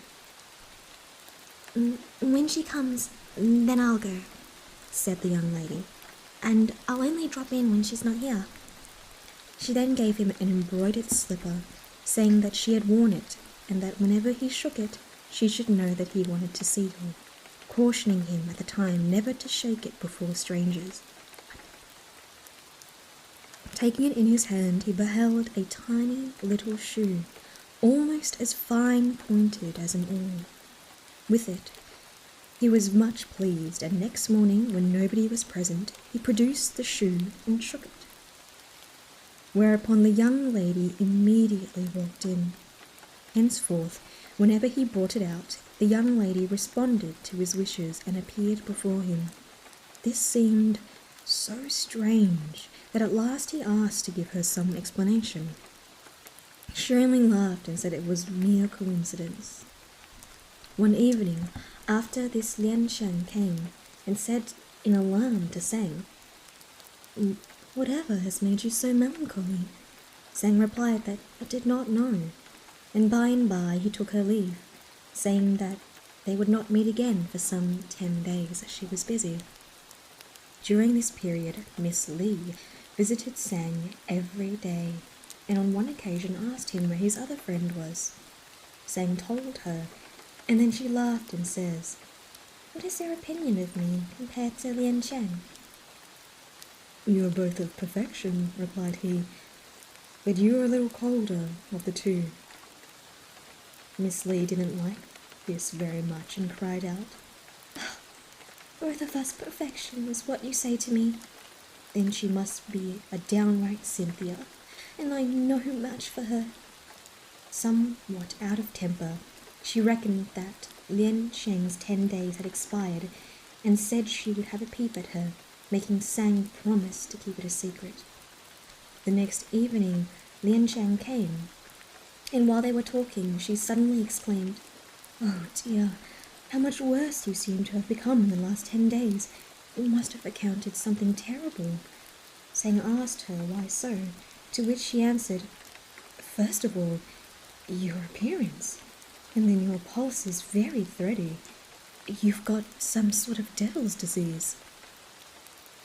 The following evening, when Miss Lee came, Sang asked her what she thought of Lien Sheng. "Oh," said she, "there's no question about her beauty, but she's a fox. When she went away, I followed her to her little hole on the hillside."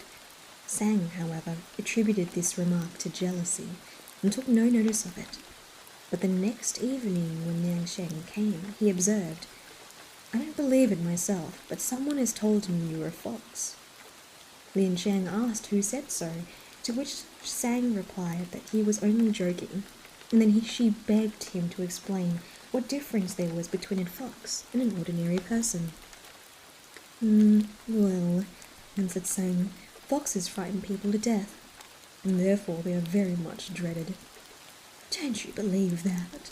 Cried Lian. Now tell me, who has been saying this of me? Sang declared at first that it was only a joke of his, but by and by yielded to her instances, and let out the whole story. Of course I saw how changed you were, said Lien. She is surely not a human being to be able to cause such a rapid alteration in you. Say nothing. Tomorrow I'll watch her as she has watched me. The following evening, Miss Lee came in, and they had hardly interchanged half a dozen sentences when a cough was heard outside the window, and Miss Lee ran away. Lien then entered and said to Sang, "You are lost. She is a devil, and if you do not once forbid her for coming here, you will soon be on the road to another world." Jealousy, thought Sang, saying nothing as Lien continued.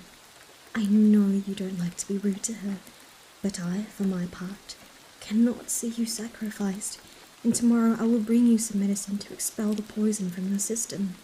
Happily, the disease has not yet taken firm hold of you, and in 10 days I believe you'll be well again.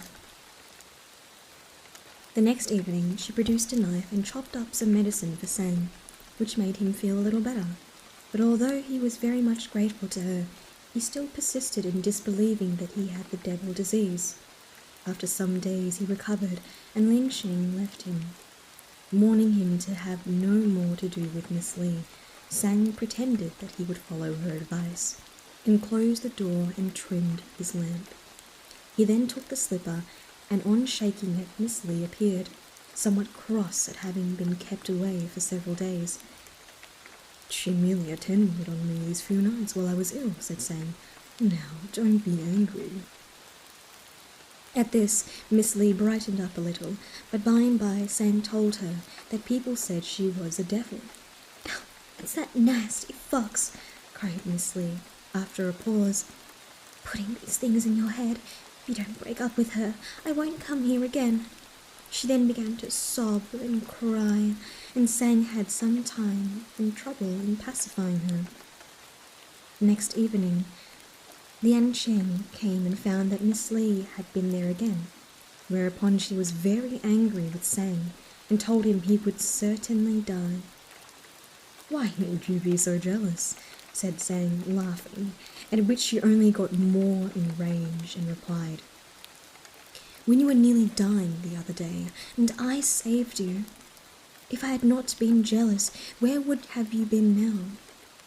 Sang pretended he was only joking, and said that Miss Lee had told him his recent illness was entirely owing to the machinations of a fox, to which she replied, "It's true enough what you say, only you don't see whose machinations. However, if anything happens to you, I should never clear myself, even had I 100 mouths. You will therefore part. 100 days hence I shall see you on your bed." Sang could not persuade her to stay, and away she went, and from that time Miss Lee became a regular visitor. 2 months passed away, and Sang began to experience a feeling of great lassitude, when he tried to first shake it off, but by and by he became very thin and could only take thick gruel.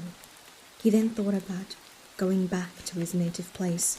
However, he could not bear to leave Miss Lee, and in a few days he was so weak that he was unable to get up. His friend next door, seeing how ill he was, daily sent in his boy with food and drink, and now Sang began for the first time to suspect Miss Lee. So he said to her, "Oh, sorry, I didn't listen to Lien before I got as bad as this." He then closed his eyes and kept them shut for some time, and when he opened them, Miss Lee had disappeared. Their acquaintanceship was thus at an end, and Sang lay all emaciated as he was upon his bed in his solitary room, longing for the return of Lien. One day, while he was still thinking about her, someone drew aside the screen and walked in. It was Lien. Approaching the bed, she said with a smile, "Was I then talking such nonsense?" Sang struggled a long time to speak, and at length, confessing he had been wrong, implored her to save him. "When the disease has reached such a pitch as this," replied Lien, "there is very little to be done. I merely came to bid you farewell, and to clear up your doubts about my jealousy." In great tribulation, Sang asked her to take something he should find under his pillow and destroy it. And she accordingly drew forth the slipper, which she proceeded to examine by the light of the lamp, turning it over and over. All at once, Miss Li walked in, but when she saw Lien, she turned back as though she would run away. When Lien instantly prevented, by placing herself in the doorway, Sang then began to reproach her, and Miss Li could make no reply, whereupon Lien said, "At last we meet. Formerly you attributed this gentleman's illness to me. What have you to say now?" Miss Li bent her head in acknowledgement of her guilt, and Lien continued, "How is it that a nice girl like you can thus turn love into hate?" Here, Miss Li threw herself on the ground in a flood of tears and begged for mercy, and Lien, raising her up, inquired her of her past life. "I'm a daughter of a petty official named Li, and I died young, leaving the web of my destiny incomplete. Like the silkworm that perishes before the spring, to be the partner of this gentleman was my ardent wish, but I never had any intention of causing his death." "I have heard," remarked Lien, "the advantage devils obtain by killing people is that their victims are ever with them after death. Is that so?" "It is not," replied Miss Li.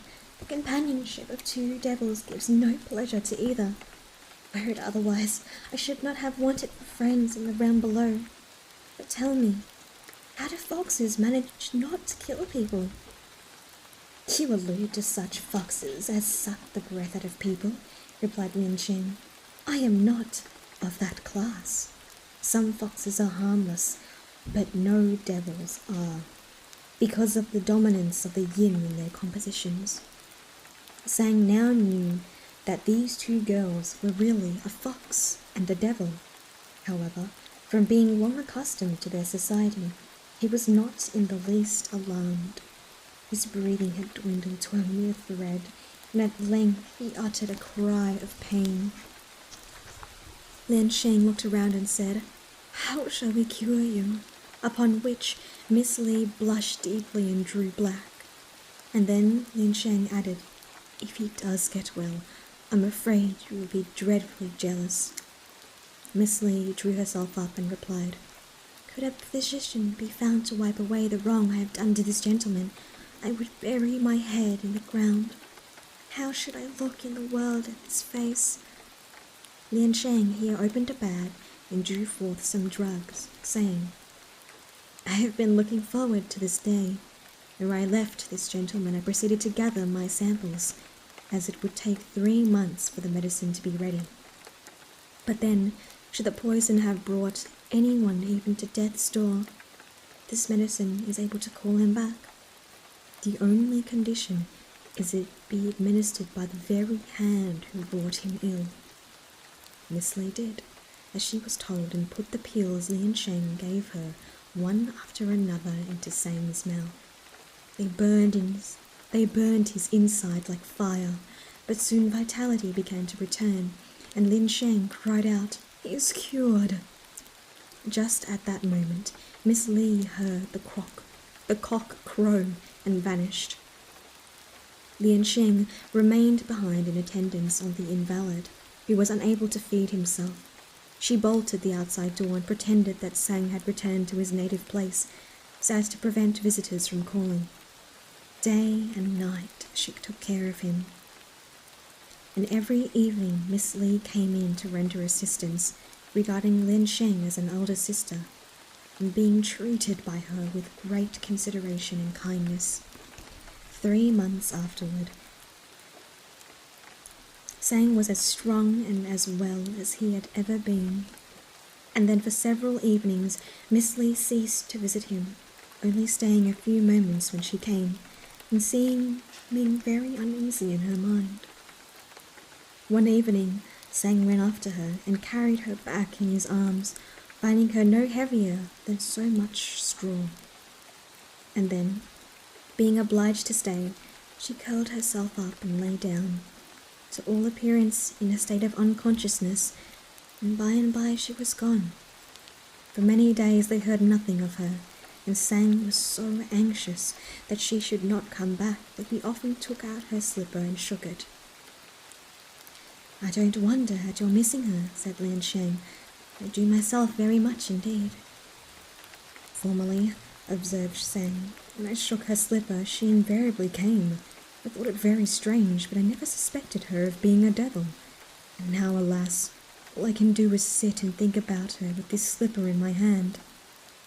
He then burst into a flood of tears.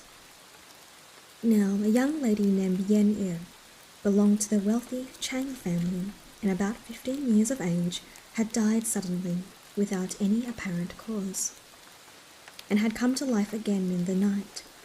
And when she got up and wished to go out, they barred the door and would not hear of her doing so.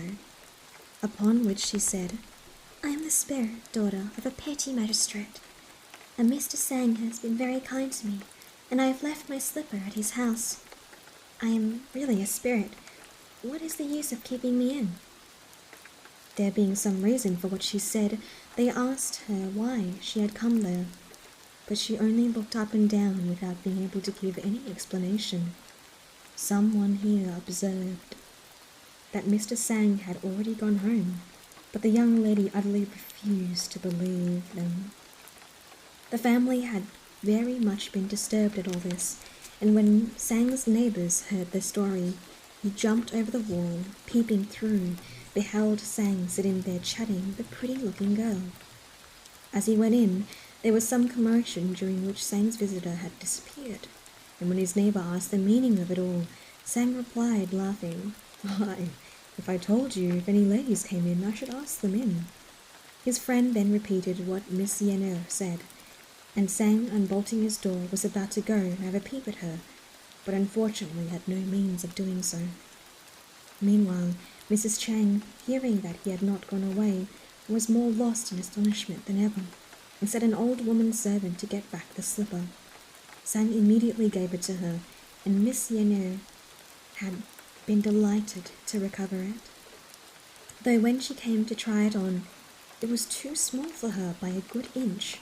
In considerable alarm, she seized a mirror to look at herself, and suddenly became aware that she had come to life again in someone else's body. She therefore told all to her mother, and finally succeeded in convincing her, crying all the time, because she was so changed for the worse as regarded personal appearance from what she was before. And whenever she happened to see Lien, she was very much disconcerted, declaring that she had been much better off as a devil than now as a human being. She would sit and weep over the slipper, no one being able to comfort her, and finally, covering herself up with bedclothes, she lay all stark and stiff, positively refusing to take any nourishment. Her body swelled up, and for 7 days she refused all food, but did not die. And then the swelling began to subside, and an intense hunger to come upon her, which made her once more think about eating. She was troubled with severe irritation, and her skin peeled away entirely. And when she got up in the morning, she found that the shoes had fallen off.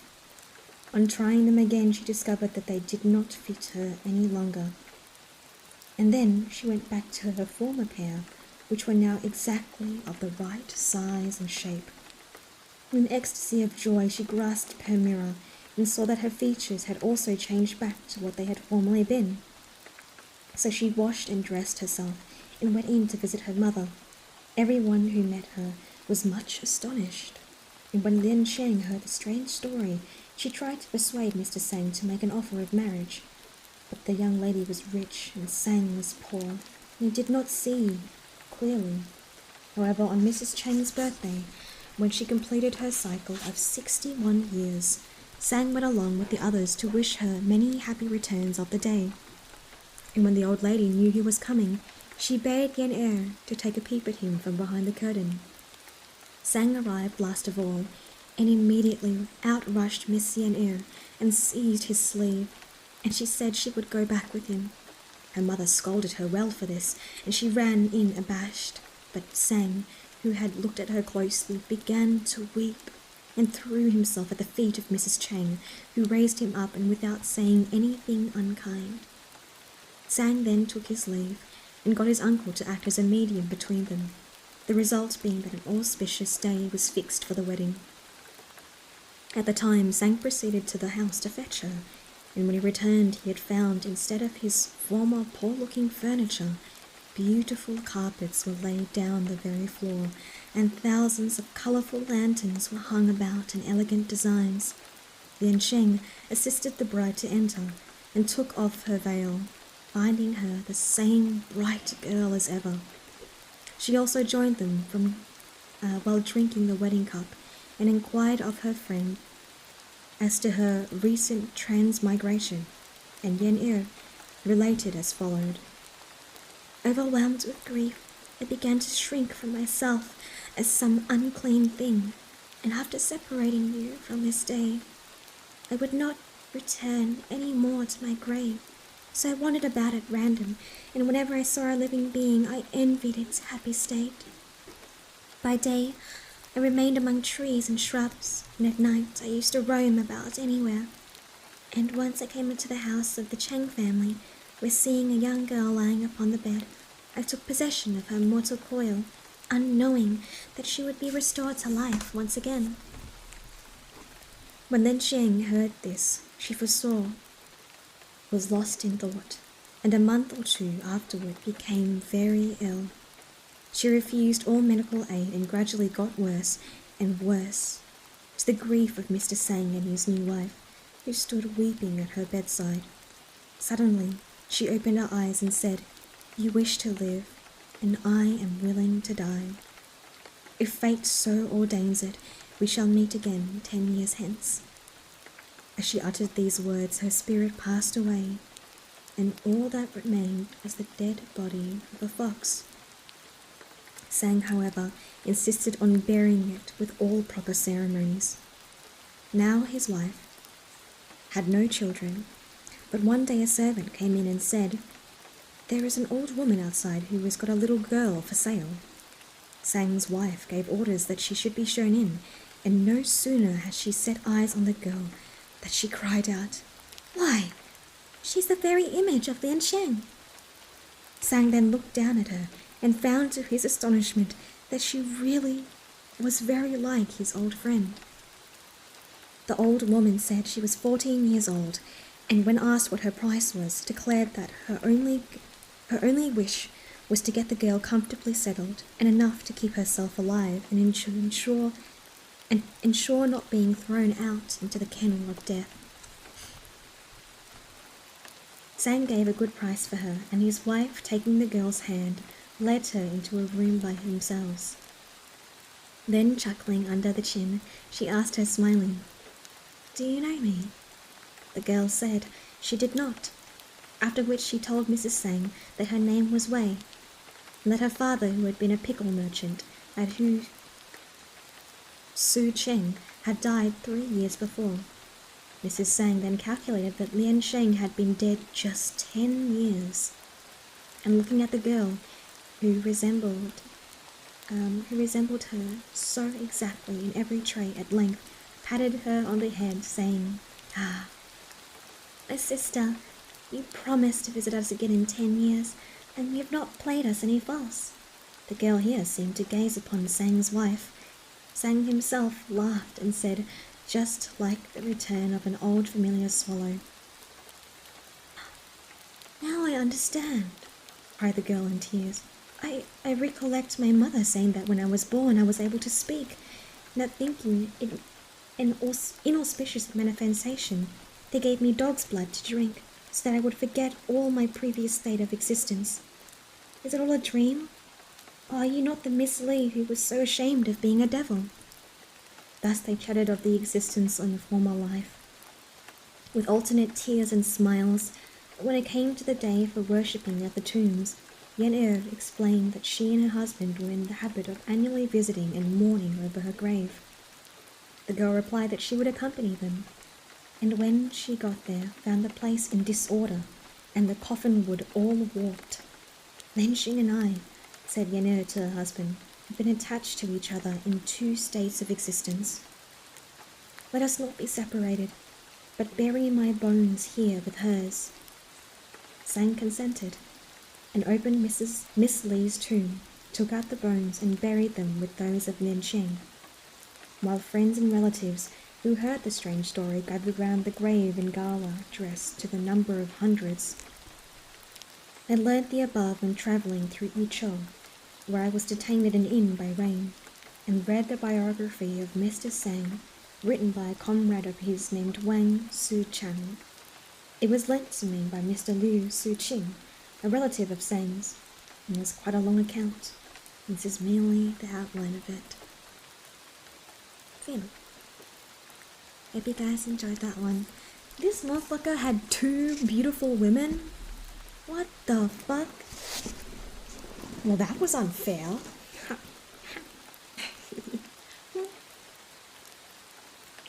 Nice. Hope you guys enjoyed that one. Thank you so much for being, thank you for the hydrate. Thank you so much for being patient with me while I read that. Nice story that didn't end in bloodshed. Evie, you could have 100 girlfriends if you wanted. God damn, really? Could I? Thank you again, Graven, for the resub. Thank you so much for the follow. Prime Harmonics, Crodless, As Roush, Nova Infinity, Dubstep Kitten, Bazooka Headshot, Chili, TVCCL, Maishi, Erica Galindo, Eremilia, Wisher Techno. Thank you all for the follows. Welcome to our domain. Sorry that I was a little bit late in saying hello to y'all. But welcome. Thank you for the follows. My name is Evie, if you didn't already. I like doing, we like playing LOL. We do ASMR here. I also sing sometimes. We also do, gaming. Video games, books. Oh, well. Then, you might be in the wrong place. We do gaming streams during the week, and then today we're doing ASMR. So, Big Mac, how you doing, my love? Let me quickly go back and say hello to everyone. Thank you again for all the follows. I really appreciate it, my dears. I hope you all are doing very, very well today. Let's see, Lewis, how you doing? Welcome. Wisher Techno, this is heaven. What? Hello, my dear. Let's see. Evie coming in clutch with nap time ASMR. I hope you're able to have a good nap tonight. Big Mac, how you doing, my love? After a long training session, I hope it went well, dear. Crystal Senshi, welcome. How are you doing, dear? It was great to always see. Books are for nerds. Yeah, tonight is definitely for reading. No, books are for cool people. I think books are very underrated. That was a bit of a longer one. I'm doing alright, thanks, and yourself. I'm having a good time. Thank you so much for asking, my dears. Who knew dog's blood could make you forget stuff? I don't want you to try it, though. Alright, leave the goddamn dogs alone, okay? And Crystal, I hope you're doing well as well, and Lewis. Arf.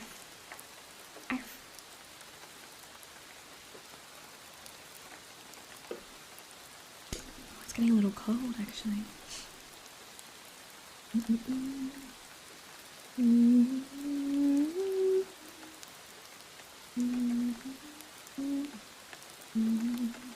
Where'd you get it from, huh?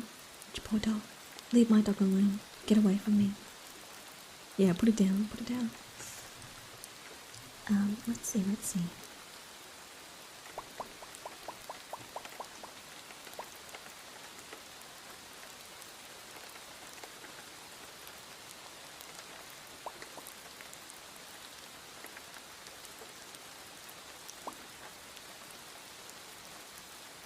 I'm wondering, guys. Am I on the front page for you all?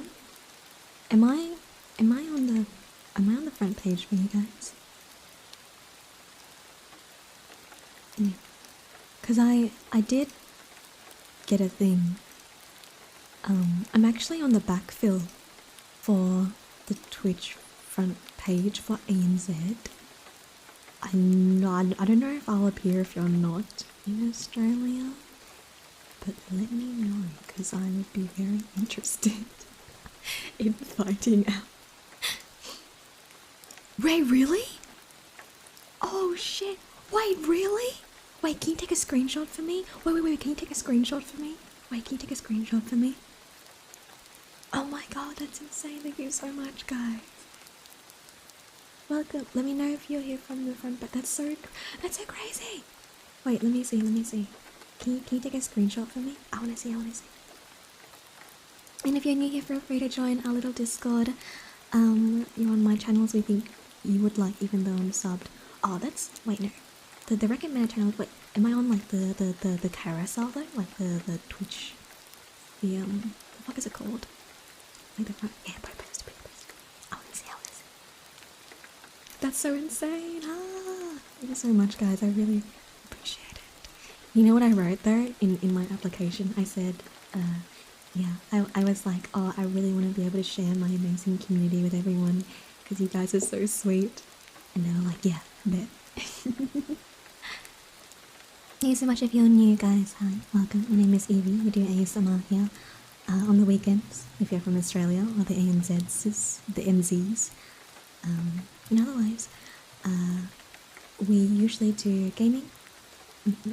We do gaming. I think I think I might finish Cult of the Lamb, but then we're going to be doing some Omori. But I recently opened up my Patreon as well, so feel free to check it out if you would like. Your night, welcome, my dear. Thanks for redeeming. I'm new. Welcome to chat.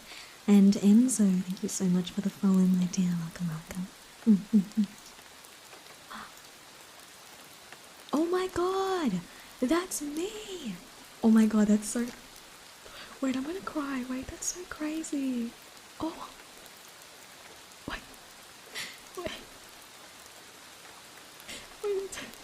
Wait, it's so insane. I never thought I'd be able to make it onto like the front page. That's so crazy.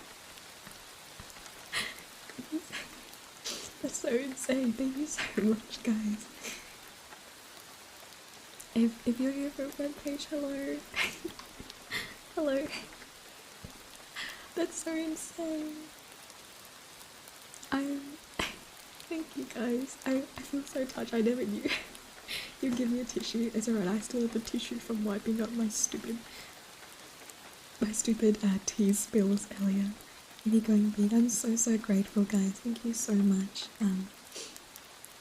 Feel free to, if you're new here, welcome in. Welcome to our little community. If you're an old homie, if you're an old intern, make sure to say hello to our new fresh blood in chat. Welcome, dears. It's great to have newbies in the office. Yeah, I'm a little bit overwhelmed. But today during ASMR we usually do stories and reading. Wait, you mean interns, right? Oh yeah, right. I mean interns, not new blood, not fresh blood. No, not at all. But thank you so much, guys. Appreciate it. We have interns. Yeah, feel free to join our little Discord if you like. We have a good time. And if you're interested in other ASMR content, I do also have a Patreon. But we do gaming content during the week. So if that was more your style and ASMR isn't really your cup of tea, that's also fine. And if you are new, feel free to sit back and relax. We are doing a bit of a chiller stream during ASMR. Let me read you to sleep. Feel free to put me on the background, ease your mind, maybe settle in for a well-deserved rest. And Dr. Estebario, thank you so much for the follows, my dear. Welcome, welcome. So, that was the story of Lien. I hope you guys enjoyed that one. That one's a little bit longer. Let me write that one down that we've done this month. That was 23, right? Hello, Moon Sage, how you doing? As well as a spam keyboard. How are you doing, my love? Great to see you again. Marius Maximus, welcome, welcome. Thank you for the follow, my dear. That one was mentioned. That was 23. Okay. Would someone like to give me a number between 1 and... Oh no, actually, I'm going to do a random number generator. Number generator? Number generator. 1 to 200. And then I'll maybe do like 3. And we'll see which one. So we've got 41. Oh no, it's okay. 41. 106. 67. Yes, no, 101. I already forgot. Folktales today sounds interesting. Are they from a specific country? Today we're reading, as requested by our lovely interns, we're reading folktales and myths and legends from Chinese culture. I think it's really, really interesting. Like the way that they tell the stories is really different. I got 181 if you like my dice rolls. I don't know. I gotta count to 181.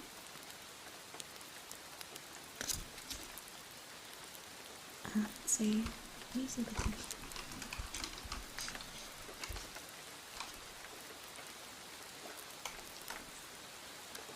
Chinese culture has some great folktales. I am really, really enjoying them so far. Thank you so much for attending Hydrate, Higgy. I have some tea with me today. If you have a cozy beverage of your choice as well, feel free to take a sip and hydrate with me. I think someone said that they had some... What's it? Someone said that they had cocoa? Hot chocolate? That's super yummy. I can want some too. Maybe I'll count backwards, yeah. God, I really hope I don't make a fool of myself counting backwards. Okay, 200. 99, 98, 97, 96, 95, 94, 93, 92, 91, 92, 89, 88, 87, 86, 85, 84, 83, 82, 81. Oh my god, I can't pronounce any names. The Lien Xin and Montiansu. That's the chosen one. So this one's 181.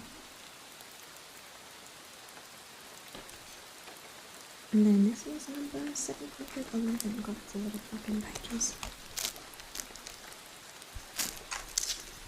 A little bit of page turning ASMR, hey? But I think that like storytelling and reading is a really good way to introduce people to ASMR if they're not used to it. I think sometimes like the intimacy of like ASMR kind of turns people off sometimes. And because this is not as like in your ear, I think it's a little bit friendlier for newbies.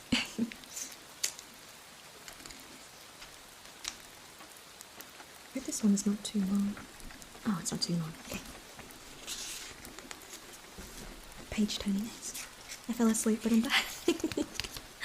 No, my dear, it's okay. You can feel free to go to sleep if you're tired and you need to. Welcome back, Smokey. You wanna maybe I'll lull you into a sleep again. Okay. I love a physical copy.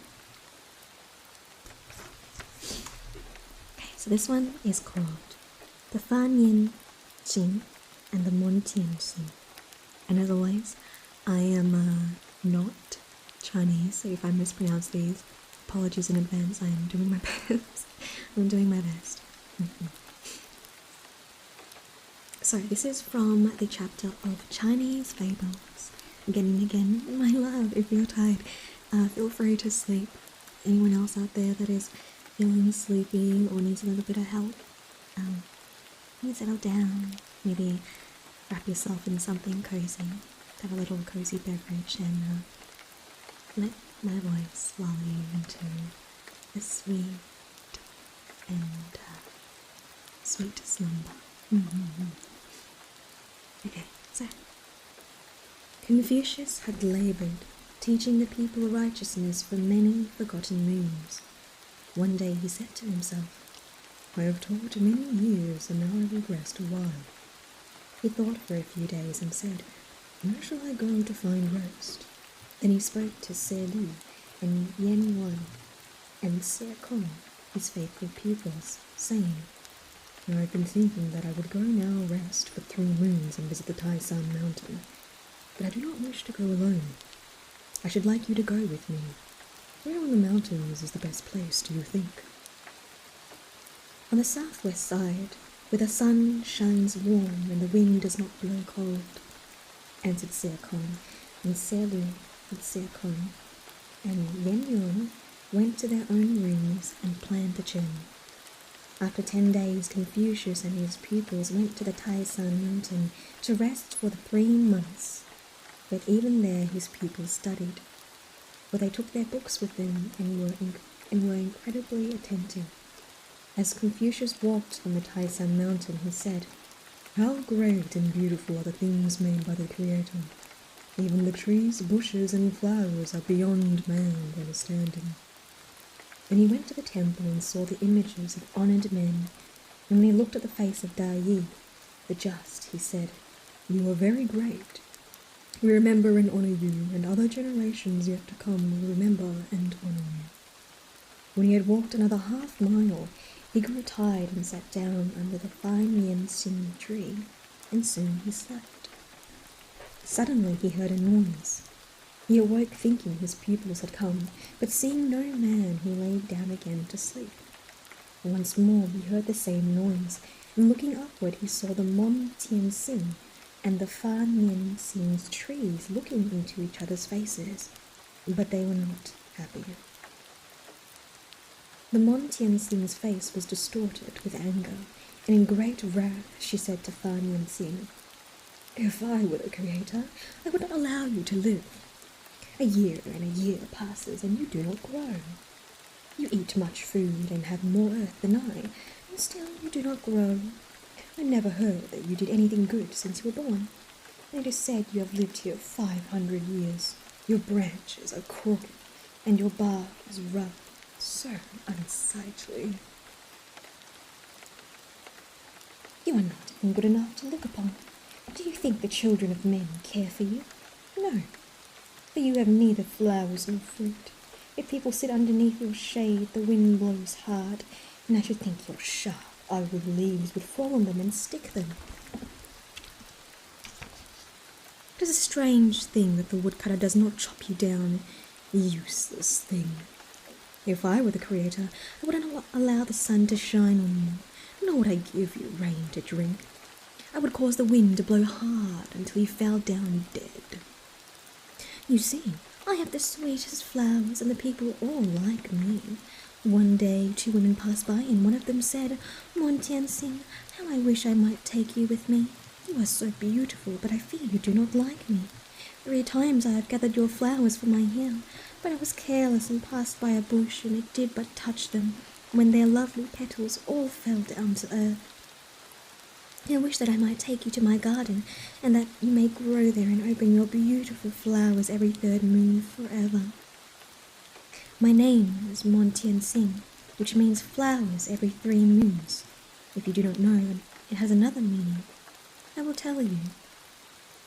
When you look into the sky on a summer night, do you know how many stars are there? Even men cannot count a clear sky filled with shining stars. I am Mon Tien Sing. Mon means 4, Tien means heaven, and Sing means stars. A sky filled with stars. That is my name. I grow fast. Every 3 moons I bear 1,000 and 1,000 flowers. I do not need servants to care for me, for I grow everywhere. Even the chicken and birds like me. They come to me and eat my seeds and grow fat. If I were the creator, the Monty Sing would grow everywhere in all the world and fill the earth with its sweetness. But oh, I wish I could go away from you. I do not like to even see you. And here I must stand always by your side. Your branches are too strong, and when the wind blows they come close and hurt me and spoil my beautiful flowers. I will pray the Creator to bring a woodcutter and cut you down today, evil, useless thing. The Fa Nian Ting did not answer, though he bowed his head in shame.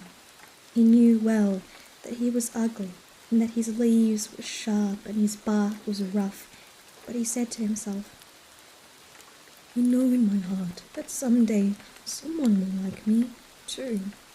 The Creator made me, and surely he made me for good.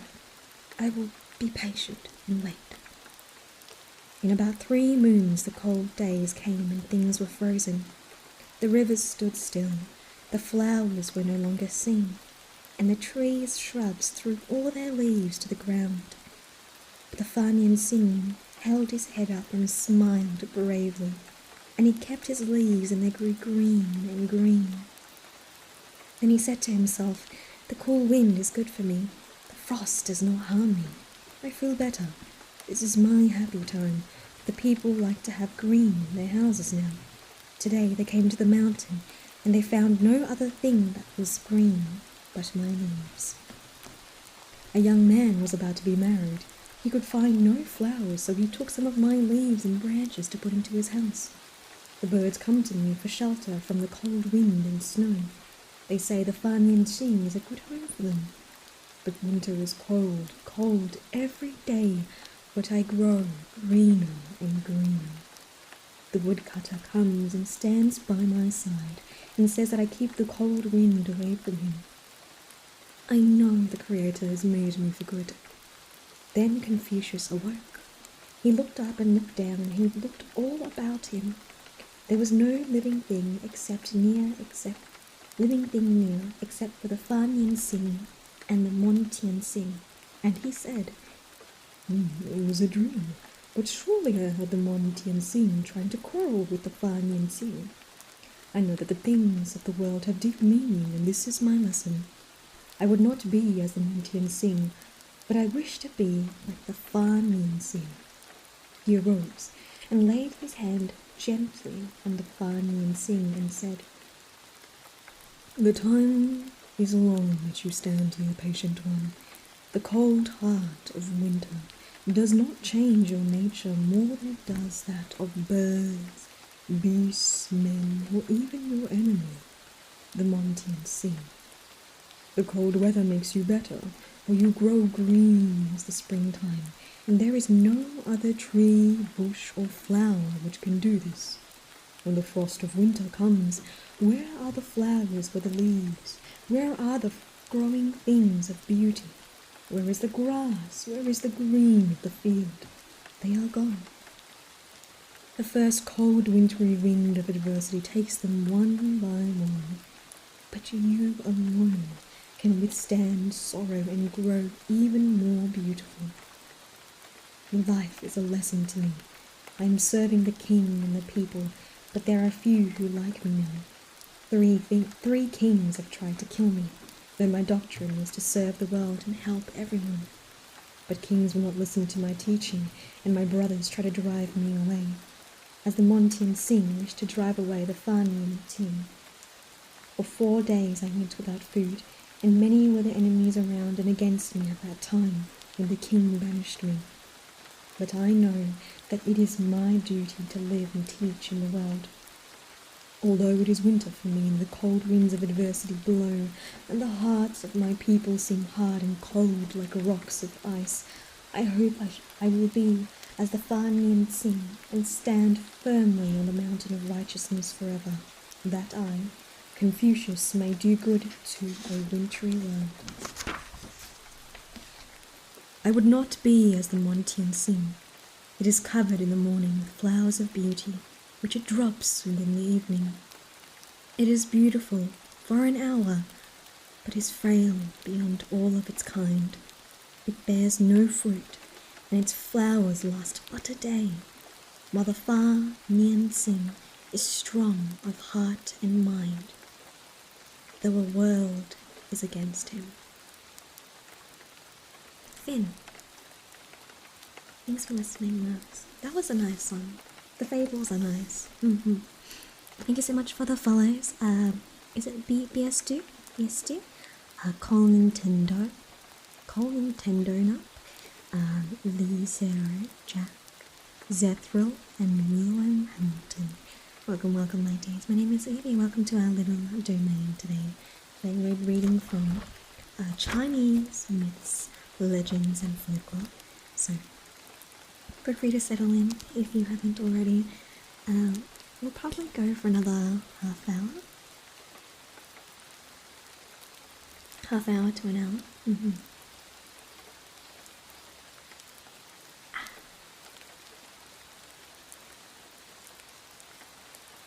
You're a voice actor. It's alright to ask. You're amazing at this stuff. Oh, that's very sweet of you. Thank you, my dear.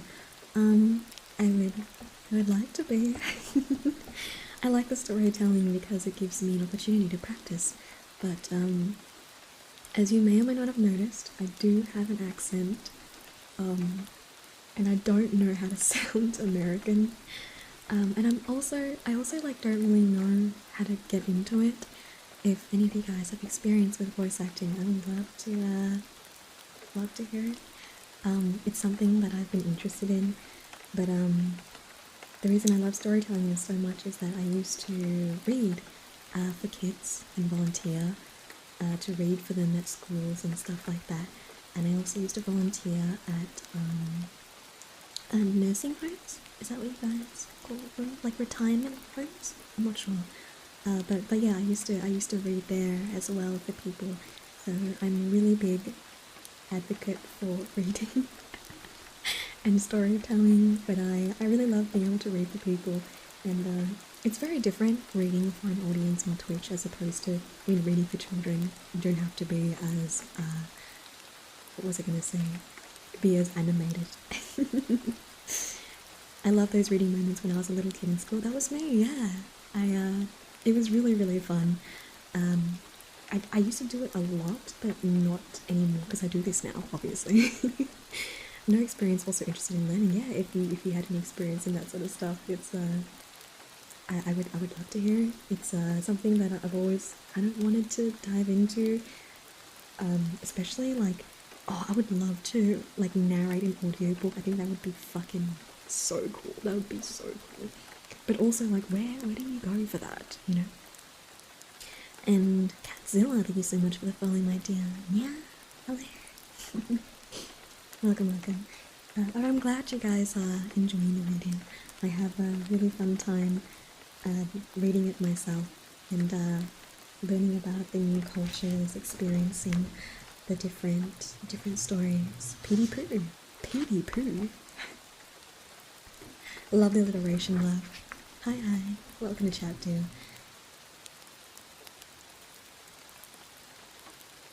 Okay, so I'm glad you guys enjoy the content as well. Let's see. Which one should we read next? If you need help, again, I will chill out. My Discord. If you'd like to join the Discord, we would love to have you and get notifications next time I do other suspicious shenanigans. And if you're interested in ASMR content, I have a Patreon where I upload. What do we do? I actually, this is my first month. I started it like 2 days ago, so it's a little bit nerve-wracking. But I uploaded the first month's audio for free if you want to check it out. It's a little bit more of a suggestive, it's like a ASMR like roleplay script. It's a little bit suggestive, so if you're a minor, don't look at it, don't listen to it. Don't listen to it, it's a little spicy. But it won't always... Oh, is the mic fuzzy? Thanks for letting me know, love. Give me a second.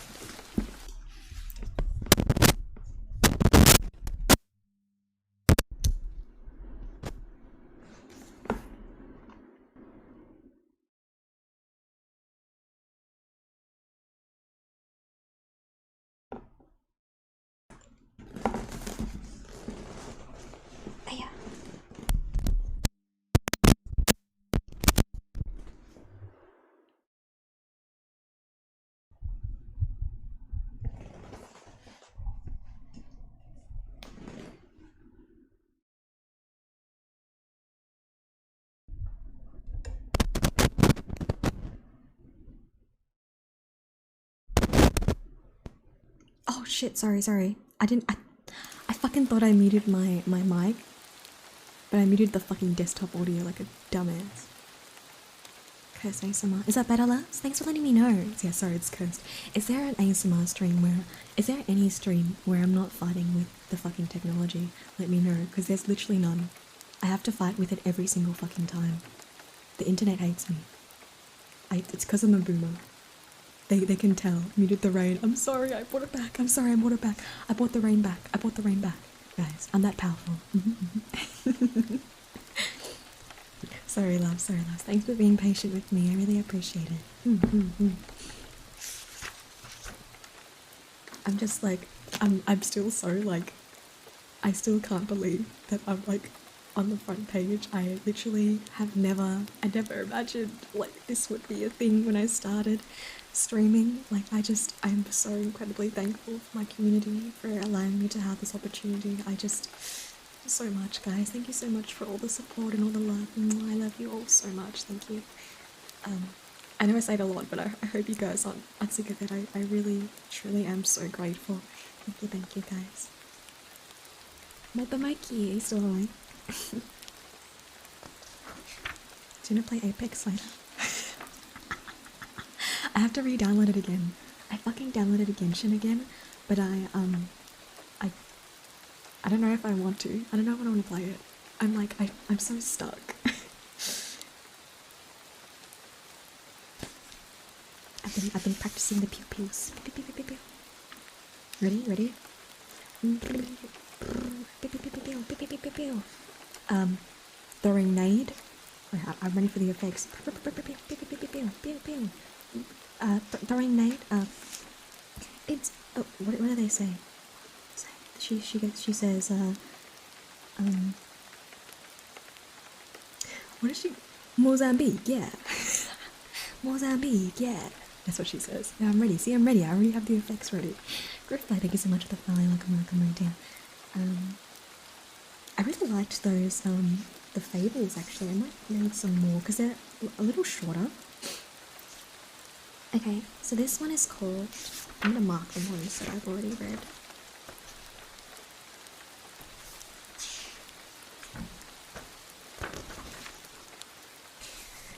The body that deserted the stomach is our next one. Care to give us, you got bamboozled. You got bamboozled. I don't know who says that. I don't know where that's from, but I'll say it. I'll say the best thing. You got bamboozled. Skull and the Phoenix Kid, Pippin a Thermite. Oh, is that what are the lines for the Australian one? What's his name? I really like him. Fuse? Is it Fuse? Wait, what are Fuse's voice lines? Let me see. I'll say it, and then you let me know if it's like accurate, because I actually don't know what he sounds like. I'm Jump Master. Dropping his Jump Master. Skydive mode. Wait. Hidden location. Wait. Oh yeah. Oh, this might be a bit loud. I'm gonna mute the rain for a sec.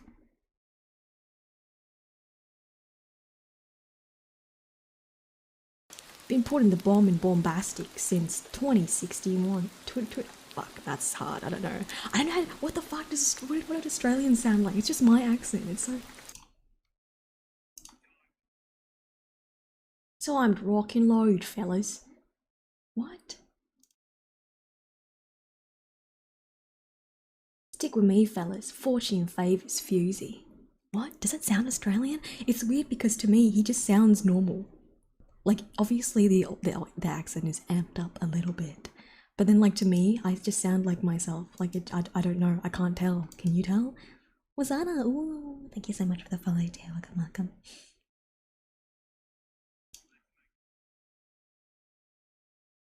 Let's make these drop kicks crap their dacks. Who says that? Let's make those drop kicks crap their dacks. It's actually pretty accurate, because like to me I'm like, how do I like amp up my accent? Like, does it make sense? Does it sound like him? I don't know. No, who the fuck says crap your dacks? It means shit your pants, by the way. If you don't have to.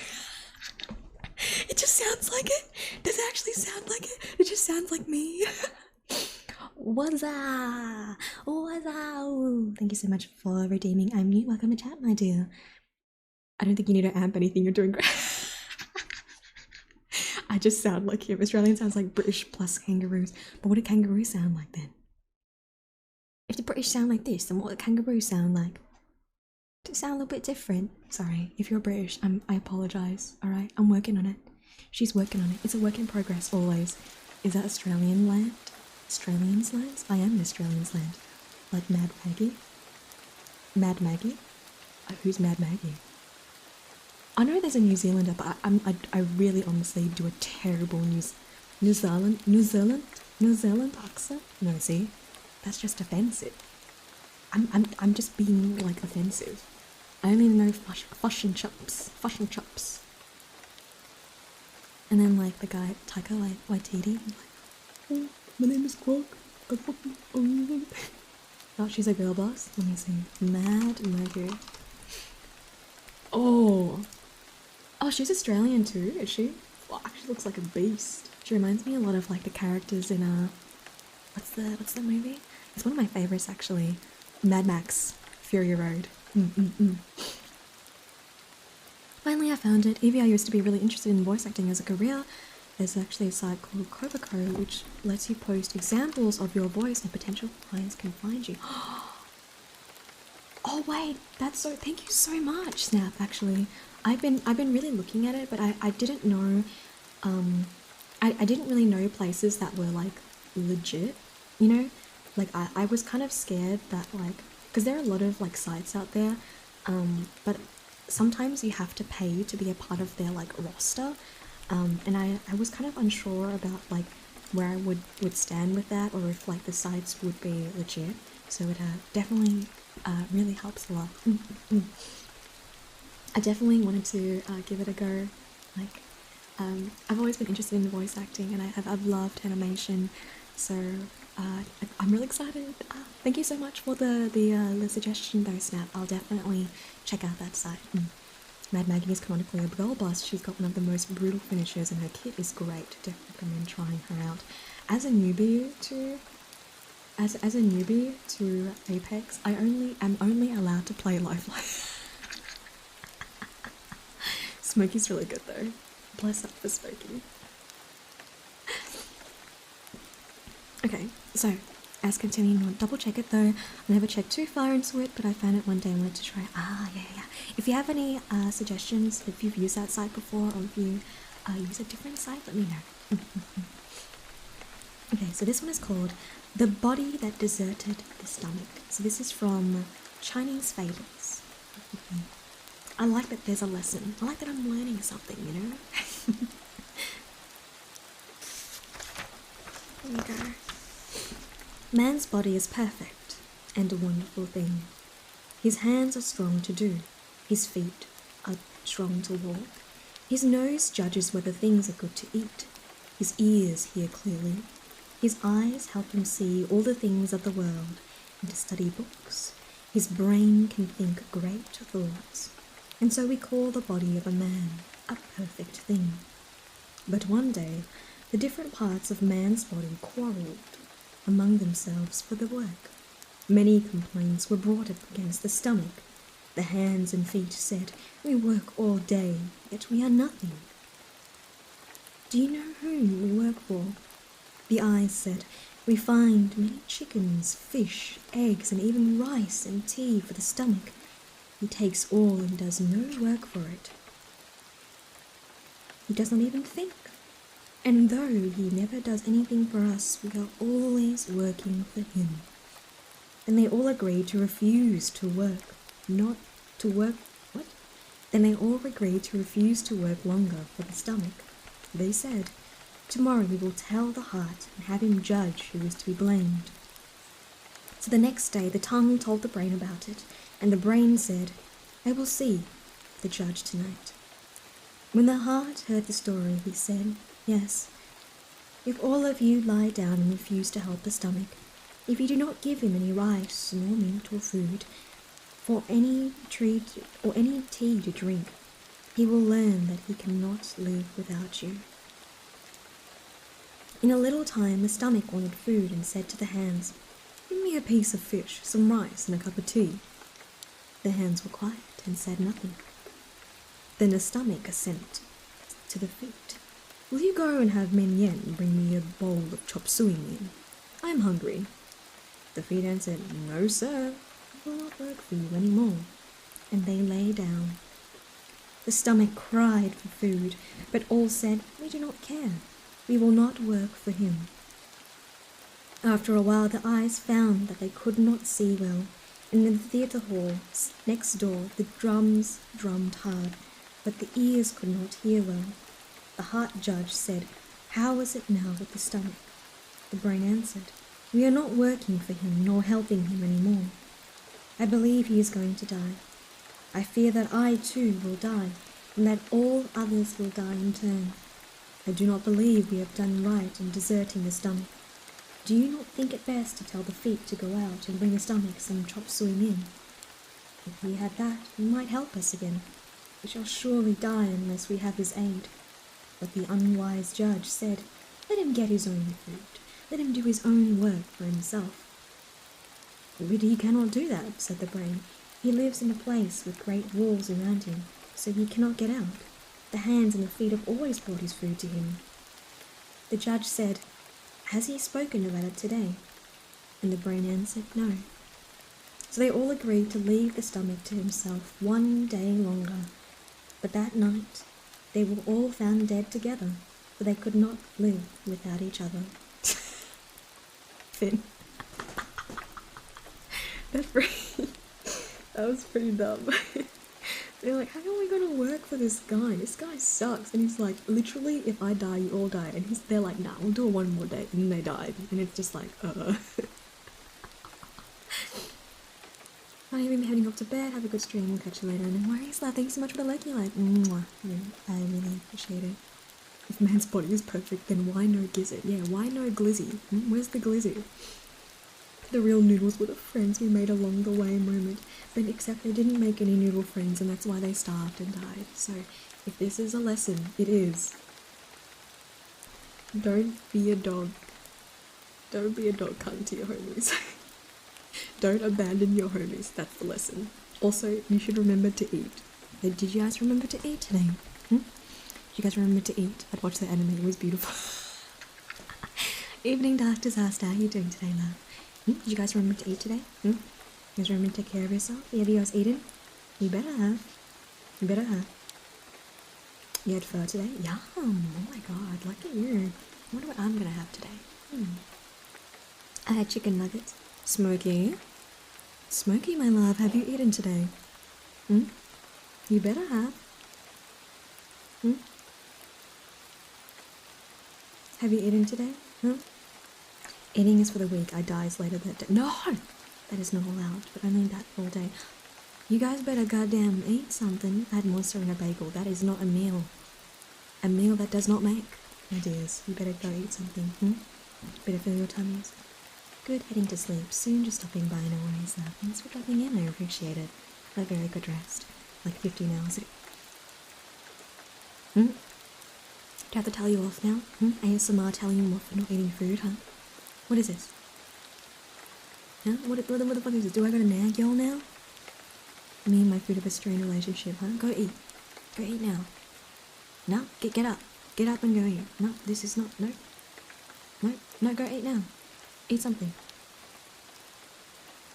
You gotta take care of your chat, guys. Make sure your chat is all fed and watered. So that they can grow big and strong. Remember to feed and water your streamers too. Consume nutritional oils. You better take care of yourself. You better goddamn take care of yourself. Grow big, yeah, grow big and strong. Otherwise someone will be in goddamn trouble. And now have the motivation. Yeah, enlarge. Grow, my loves.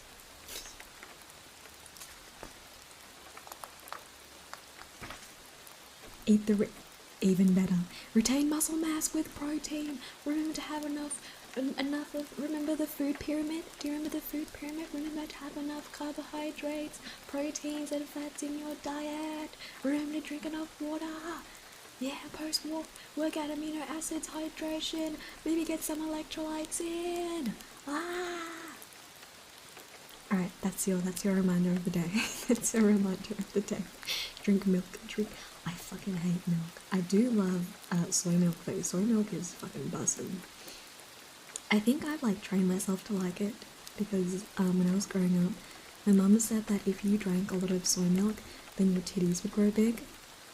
I don't think that's how it works. I don't think that's how it works. But soy milk is so good for you. Soy milk is really good for you. Almost everything I have is protein, starch, or calories. I mean, you do need them. To be fair, you do be needing these. Lack of toes in toddler ants. Toes? Oh, those? What? What is happening in chat right now? Okay. Let's see. Yeah, the fables are a little bit shorter. Let me do this one. This one's the children and the dog. Such a cute panda. What? This is a dog. What panda?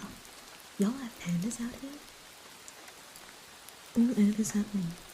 Okay, so the lactose. Oh, lactose in toddler ants. Jesus Christ, you guys butchered the shit out of that.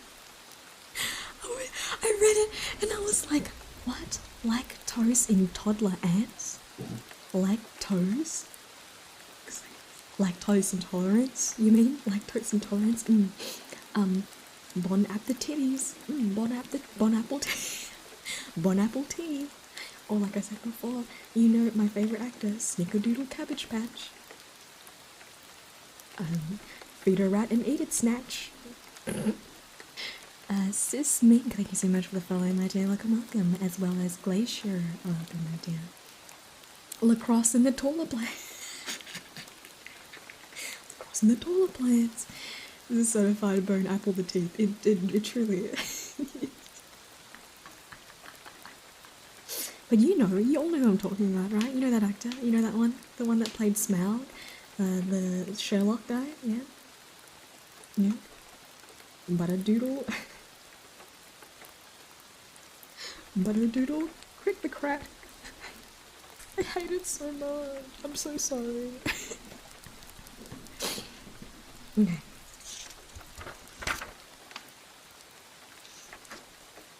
You know, like, I read the folklore, and in my heart, Breaking Bad Cucumber Patch. Oh, that one's a little bit long there. Breaking Bad Cucumber Patch.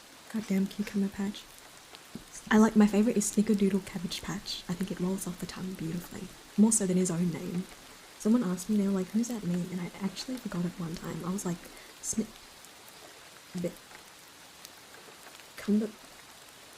Benedict Cumberbatch, that's his name. I forgot again. I forgot his name again. Fuck. Burger King foot lettuce. Okay, I don't know if that one works. Burger King foot lettuce. I don't know if that one works, buddy. Every time I read folklore, in my heart, I'm like, we could be reading some spooky stories right now. But alas, it has to be wholesome sometimes. The stories have to be wholesome sometimes. I guess. Oh, I know. What do you mean if not everyone likes spook? What does that even mean? What do you mean not everyone likes spooky shit? Terrible. Terrible choice, guys.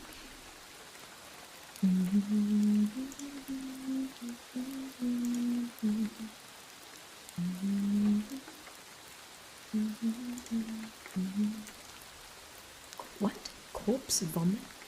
Thank you so much for the follow, welcome dear. And also, Ace, welcome. Thank you so much for the follows, my loves. Oh, another meeting. How have sales been, AV? Sales have been, projected sales have been good. As always, I would like you all to work very, very hard this quarter. I'm expecting very, very good things from you. The boss is expecting very much. And Ace, thanks so much for redeeming. You welcome in, my dear.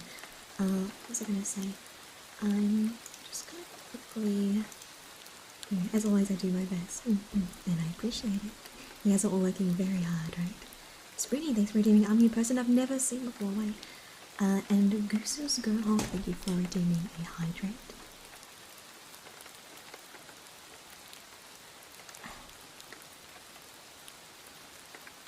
Did you guys get a sip as well? Did you guys get your drinkies as well? Let's see. And thank you so much, Solar Space Hybrid. Thank you so much for the follow, my dear. Welcome, welcome. I really, really appreciate it. And welcome to our little domain today. My name is Evie. Welcome, welcome.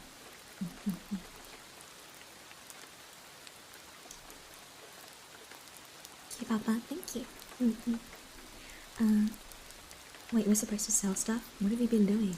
What have you been doing out here? Thanks for the posture check as well, my dears. Thank you, thank you. I appreciate it. Clear out my queue. We sell the illegal stuff. I mean, no, we're a perfectly legal business and have no other forms of illegal money-making scheme. Yeah. Okay, I want to read this one. Don't think your stream is to go crooked. This one is called The Children and the Dog. So, The Children and the Dog.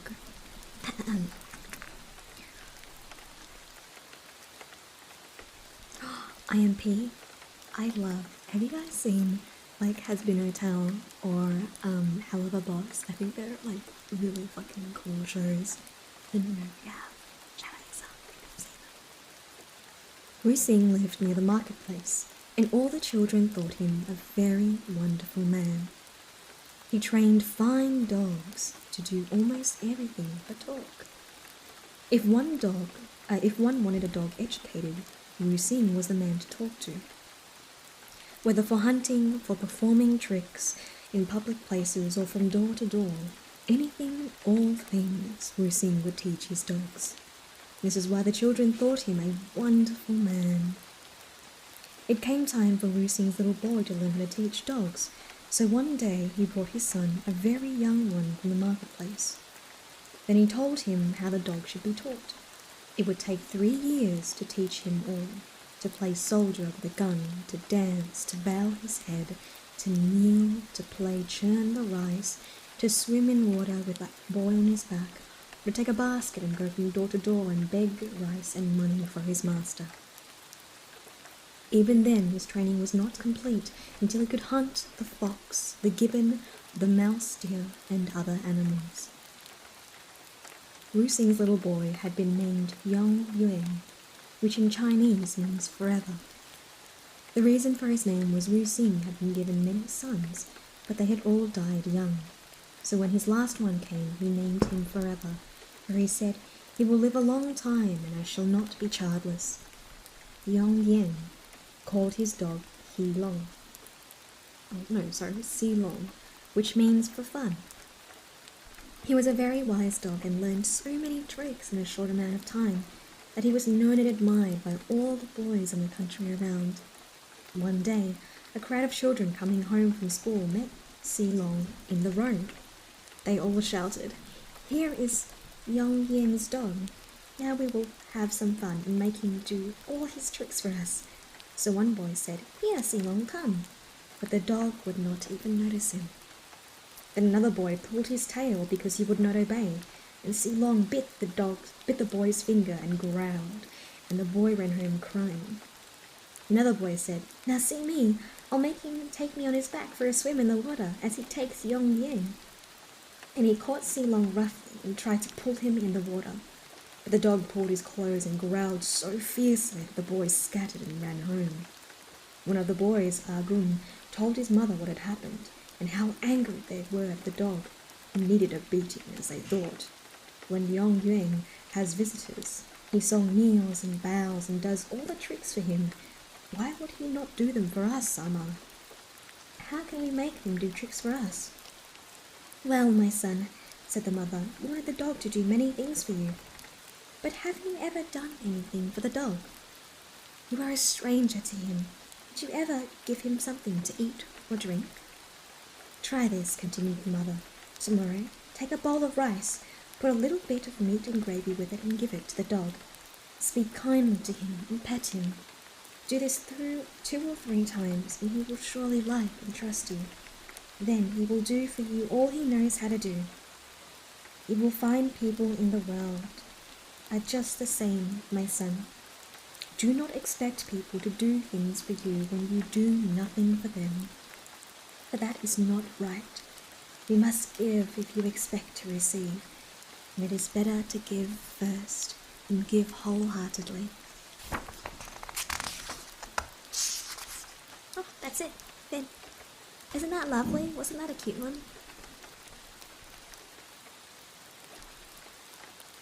Aki says, how you doing, love? Welcome. They were like, don't be a dick to the dog, you freaking stinky kids. You gotta be careful with kids around pets, man. You never know what they're gonna like think about doing. That was a cute one. I guess children are okay sometimes.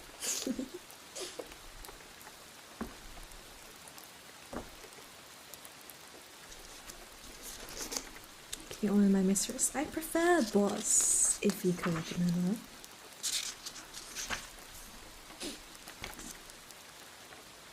Yeah, wasn't that such a cute one? I like, that was such a cute one. That was super cute. Poopy, my dear, how are you doing, love? I've been waiting for ages for has-been updates, yeah, same. We shall return to the model realm and ensure that no monster fish. Kanakan, how are you doing, love? Welcome. Thanks for joining. I'm a new person I've never seen before. Even checked out Poopy. Poopy is an incredibly talented artist. Definitely check him out. My dog bit me multiple times as a kid. Apologies, boss. No worries, dear. Master is still allowed? I would very much... What? I'm sorry. Sorry about the flashbang. I'm so sorry about the flashbang. I'm so sorry about the flashbang. I'm so sorry about the flashbang. What the fuck? What? On Earth? I'm sorry. I'm going to disappear for a sec. I hate that it does this. Apologies. I'm so sorry, loves. I'm so sorry. I'll be back. Give me 2 seconds.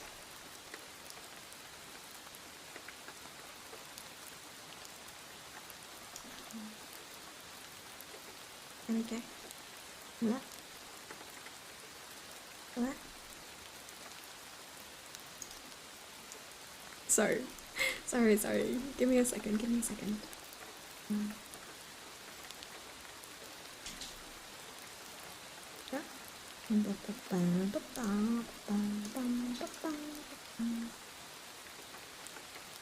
Anyway, here's Wonderful.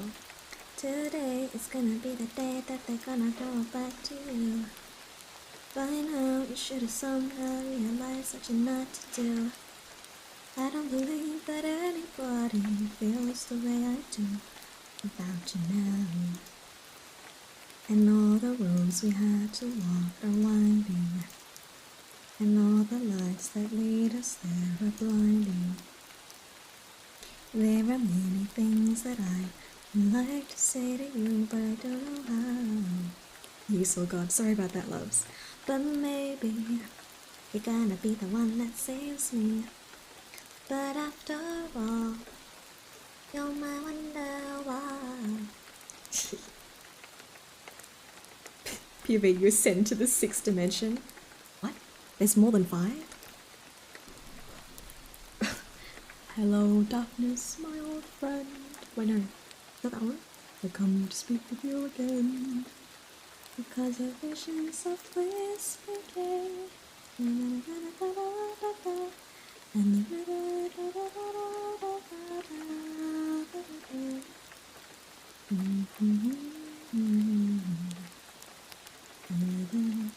I don't know the lyrics. I know the tune though. This event will traumatize you for the rest of your life. Good thing that you're here for the afterlife, then, eh? Buy now hummus and wow, extra falafel maybe. Hummus? I love hummus. Falafels are nice too. She's a Wonderwall, she's a 10. Who doesn't know Wonderwall? Let's be real. Who doesn't know Wonderwall? I think let's do 100 Dare. Thank you so much for the follow, dear. Welcome. My name is Evie. Thanks for dropping in. Shall we do maybe one more story? We'll do one more story. And then I'm gonna go walk my dog.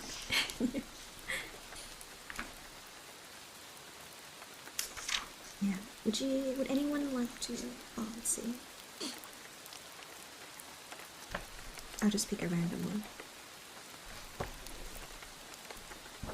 Yeah.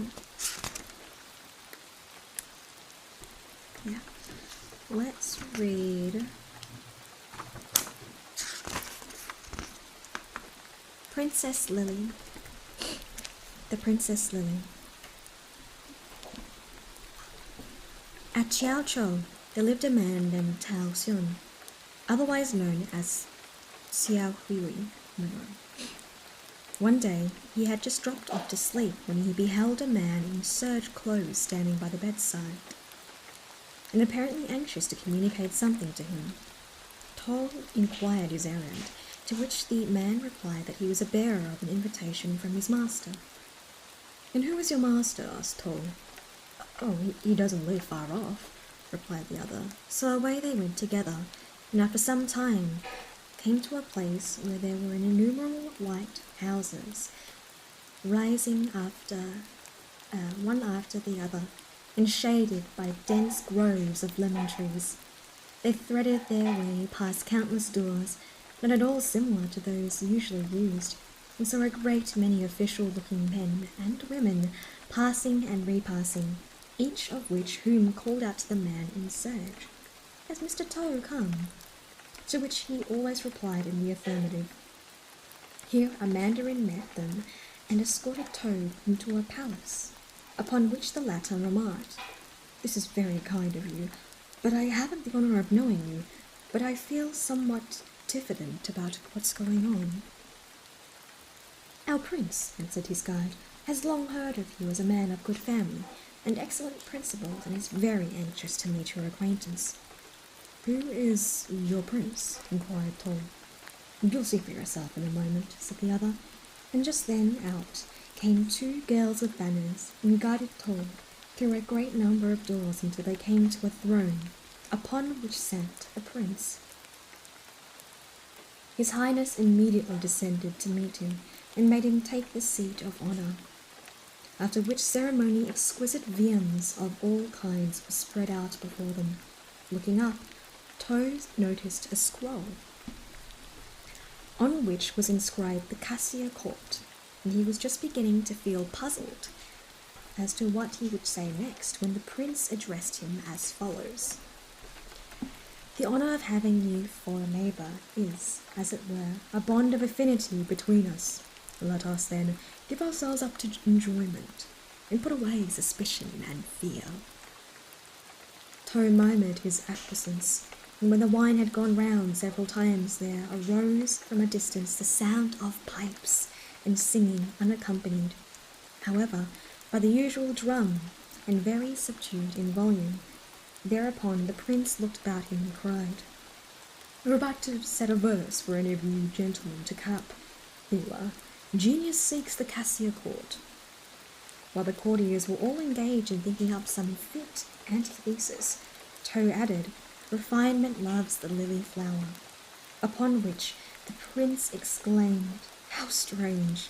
Lily is my daughter's name, and after such a coincidence, she must come in for you to see her."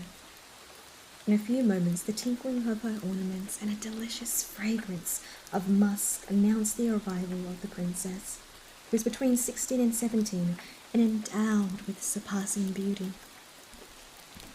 The prince bade her to make an obeisance to Toe, at the same time introducing her as his daughter, Lily. And as soon as the ceremony was over, the young lady moved away. Toe remained in a state of stupefaction, and the prince proposed that they should pledge each other in another bumper, paid not the slightest attention to what he said. Then the prince, perceiving what had distracted his guest's attention, remarked that he was anxious to find a consort for his daughter, but that unfortunately there was the difficulty of species, and he didn't know what to do. But again Tol took no notice of what the prince was saying, until at length one of the bystanders plucked his sleeve and asked if he hadn't seen the prince wish to drink with him, and had just been addressing some remarks to him. Thereupon Toe, starting, recovering himself at once, rose from the table and apologized to the prince for his rudeness, declaring that he had taken so much wine that he didn't know what he was doing. "Besides," said he, "your highness has doubtless business to transact, and I will therefore take my leave." I'm extremely pleased to have seen you, replied the prince, and only regret that you were in such a hurry to be gone. However, I won't detain you now, but if you don't forget all about us, I shall be very glad to invite you here again. He then gave orders that Toh should be escorted home, and on the way one of the courtiers asked the latter why he had said nothing when the prince had spoken of a consort for his daughter, as his highness had evidently made the remark with an eye of securing Toh as his son-in-law. The latter was now sorry that he had missed his opportunity. Meanwhile they reached his house and he himself awoke. The sun had already set, and there he sat in the gloom thinking of what had happened. In the evening he put out his candle, hoping to continue his dream, but alas, the thread was broken, and all he could do was pour forth his repentance in sighs. One night he was sleeping at a friend's house, when suddenly an officer of the court walked in and summoned him to appear before the prince. So he jumped and hurried off at once to the palace, where he prostrated himself before the throne. The prince raised him and made him sit down, saying that since they had last met, he had become aware that Toh would be willing to marry his daughter.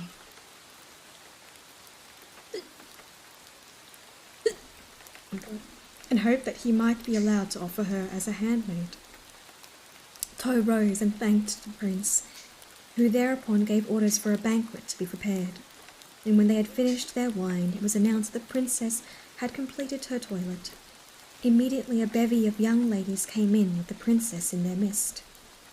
A red veil covering her head, and her tiny footsteps came in with the sounding like rippling water as they led up to be introduced to Toh.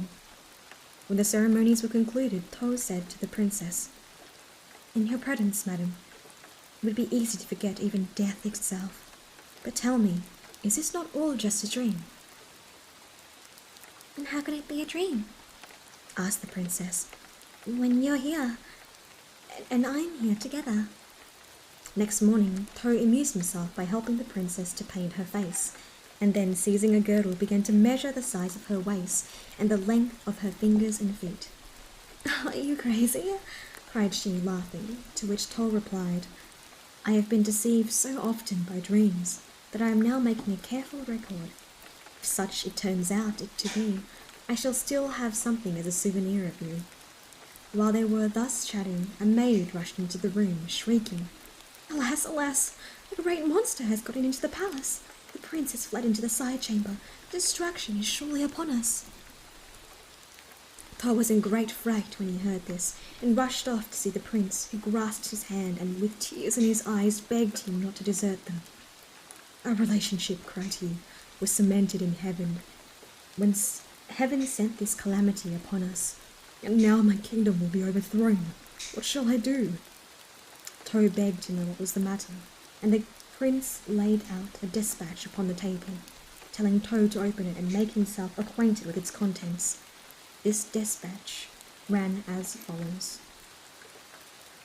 "The Grand Secretary of State, Black Wings, to His Royal Highness, announcing the arrival of an extraordinary monster, and advising the immediate removal of the court in order to preserve the vitality of the empire. A report has just been received from the officer in charge of the Yellow Gate, stating ever since the 6th of the 5th moon, a huge monster 10,000 feet in length has been lying coiled up outside the entrance to the palace. It has already devoured 13,800 people, and odd of your highness's subjects, and is spreading desolation far and wide. In receipt of this information, your servant proceeded to make a reconnaissance, and there beheld a venomous reptile with a head as big as a mountain and eyes like vast sheets of water. Every time it raised its head, a whole buildings disappeared down its throat, and on stretching itself out, houses and walls were laid alike in ruins. In all antiquity, there is no record of such a scourge. The fate of our temples and ancestral halls is now a mere question of hours. We therefore pray your highness to depart at once with the royal family and seek somewhere else a happier abode." When Toh had read this document, his face turned ashy pale, and just then a messenger rushed in, shrieking, "Here is the monster!" at which the whole court burst into lamentations as if their final hour was at hand. The prince was beside himself with fear. All he could do was to beg of Tang to look to his own safety without regarding the wife through whom he involved in their misfortunes. The princess, however, who was standing by bitterly, lamenting the fate that had failed upon them, begged Tang not to desert her, and after a moment's hesitation, he said he should only be too happy to place his own poor home at their immediate disposal if they would only deign to honour him. How can you talk of deigning, said the princess, such a moment like this? I pray to take us there as quickly as possible. So Tang gave her his arm, and in no time they had arrived at Tang's place, which the princess at once pronounced to be a charming place of residence, and better even than their former kingdom. But I must now ask you, said she to Tang, to make some arrangement for my father and mother, that the old order of things may be continued here. Tang at first offered objections to this, whereupon the princess said that a man who would not help another in his hour of need was not much of a man, and immediately went off into a fit of hysterics, from which Tang was trying his best to recall her, when all of a sudden he awoke and found that it was all but a dream. However, he still heard a buzzing in his ears, which he knew was not made by any human being. On looking carefully about, he discovered 2 or 3 bees which had settled on his pillow. He was very astonished at this, and consulted with his friend, who was also greatly amazed at his strange story. And then the latter pointed out a number of other bees on various parts of his dress, none of which would go away even when brushed off. His friend now advised him to get a hive for them, which he did without delay, and immediately it was filled by a great swarm of bees, which came flying from over the wall in great numbers. On tracing whence they had come, it was found that they belonged to an old gentleman who lived near, and who had kept bees for more than 30 years previously. Tang thereupon went and told him the story, and when the old gentleman examined his hive, he found all the bees gone. On breaking it open, he discovered a large snake inside, of about 10 feet in length, which he immediately killed, recognizing it, the huge monster of Tang's adventure. And as for the bees, they remained with Tang and increased in numbers every single year, giving him blessings for the rest of his life. Good. I hope you guys enjoyed that one. That was nice. It was cute. They were bees. They were bees. Thank you so much for the follows. 100 Derek, 100, as well as Ashika Suzuki, Yoryu Fuafua, and Alucard. GG, thank you so much for the follows, my dears. And thank you, Iggy, for the hydrate. Welcome, welcome in.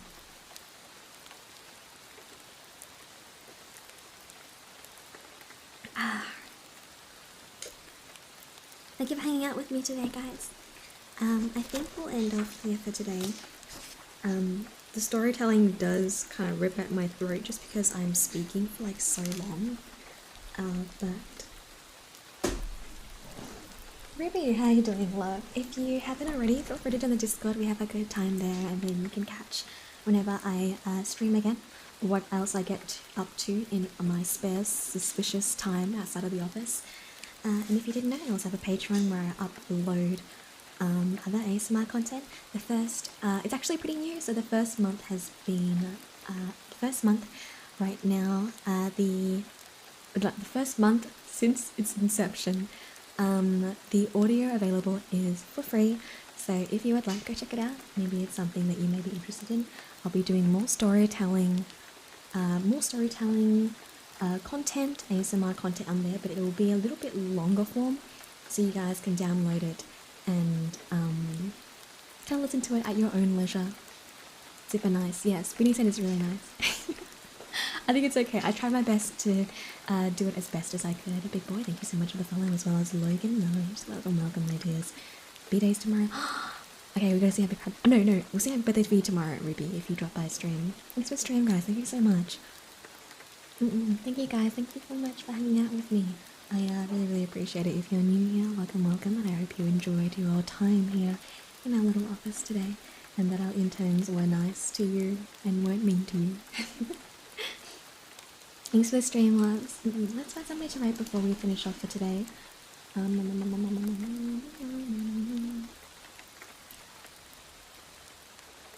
Thank you for stream, love. Thank you.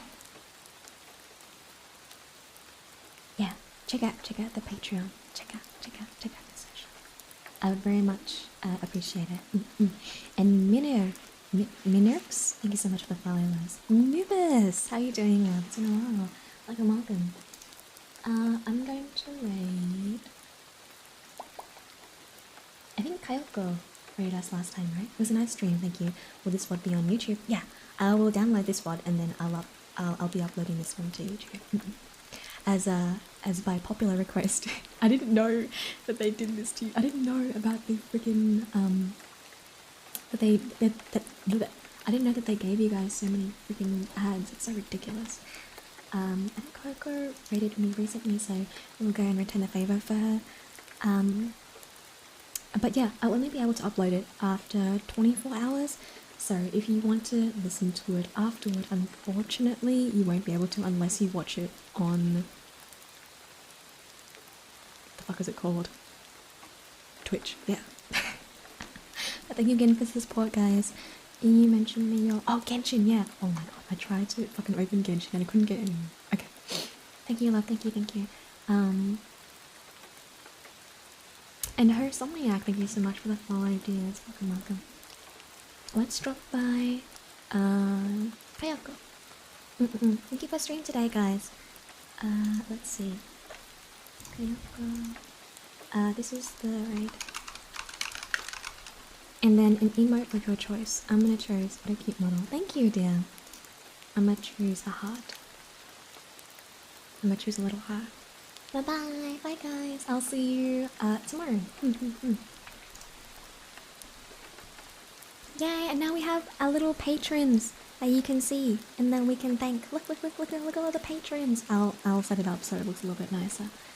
But yeah, Coffee Demon, thank you so much, guys. If you're interested, they'll also... your name will be there as well. Yeah.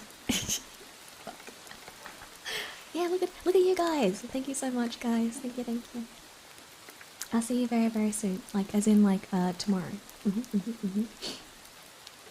Bye-bye. Today is gonna be the day that I'm gonna throw it back to you. Thanks to my patrons that let me do what I wanna do.